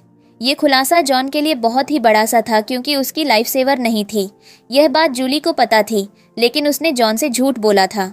अब इस बात पर तो जॉन धुलाई शुरू करता है जूली की और उसे बहुत ज़्यादा मारता है। उसे सारी सच्चाई सामने आ जाने लगती है। जूली यहाँ पर भीख मांग रही होती है, लेकिन फिर भी उसे माफ़ नहीं किया जाता है और उसको घर के बाहर भी निकाल दिया जाता है बहुत ज़्यादा मारपीट करने के बाद देता है। जूली जाते जाते बद्दुआ देकर जाती है, लेकिन जॉन उसके बद्दुआ को अपने दिल पर नहीं लेता। उसे थोड़ा तो बुरा लगता है, लेकिन फिर वह रोने लग जाता है और फिर जूली से इतना ही कहता है कि आज के बाद मेरे पास कभी मत आना। इधर हम जूली को देखते हैं जिसको मिसकैरेज हो गया था, और इधर सिंड्रेला भी बहुत ज़्यादा दूर थी क्योंकि वह अपनी मॉम को इस हालत में नहीं देख पा रही थी। इसके बाद हम देखते हैं जून और जैक को, जो अपनी गाड़ी में बैठे बैठे देख रहे थे और उनको बहुत ज़्यादा खुशी मिल रही थी, क्योंकि जूली जैसी लड़की के साथ ऐसा ही होना चाहिए था।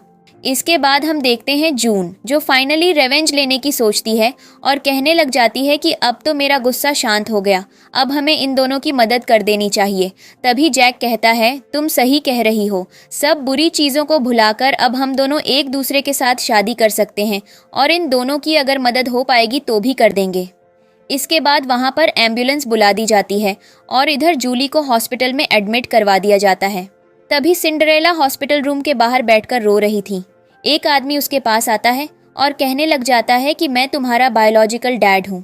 तभी सिंड्रेला बहुत ज़्यादा रोने लग जाती है और उसको भी हग कर लेती है। तभी डॉक्टर बाहर आते हैं और बताने लग जाते हैं कि तुम लोग जूली से आखिरी बार जाकर मिल लो।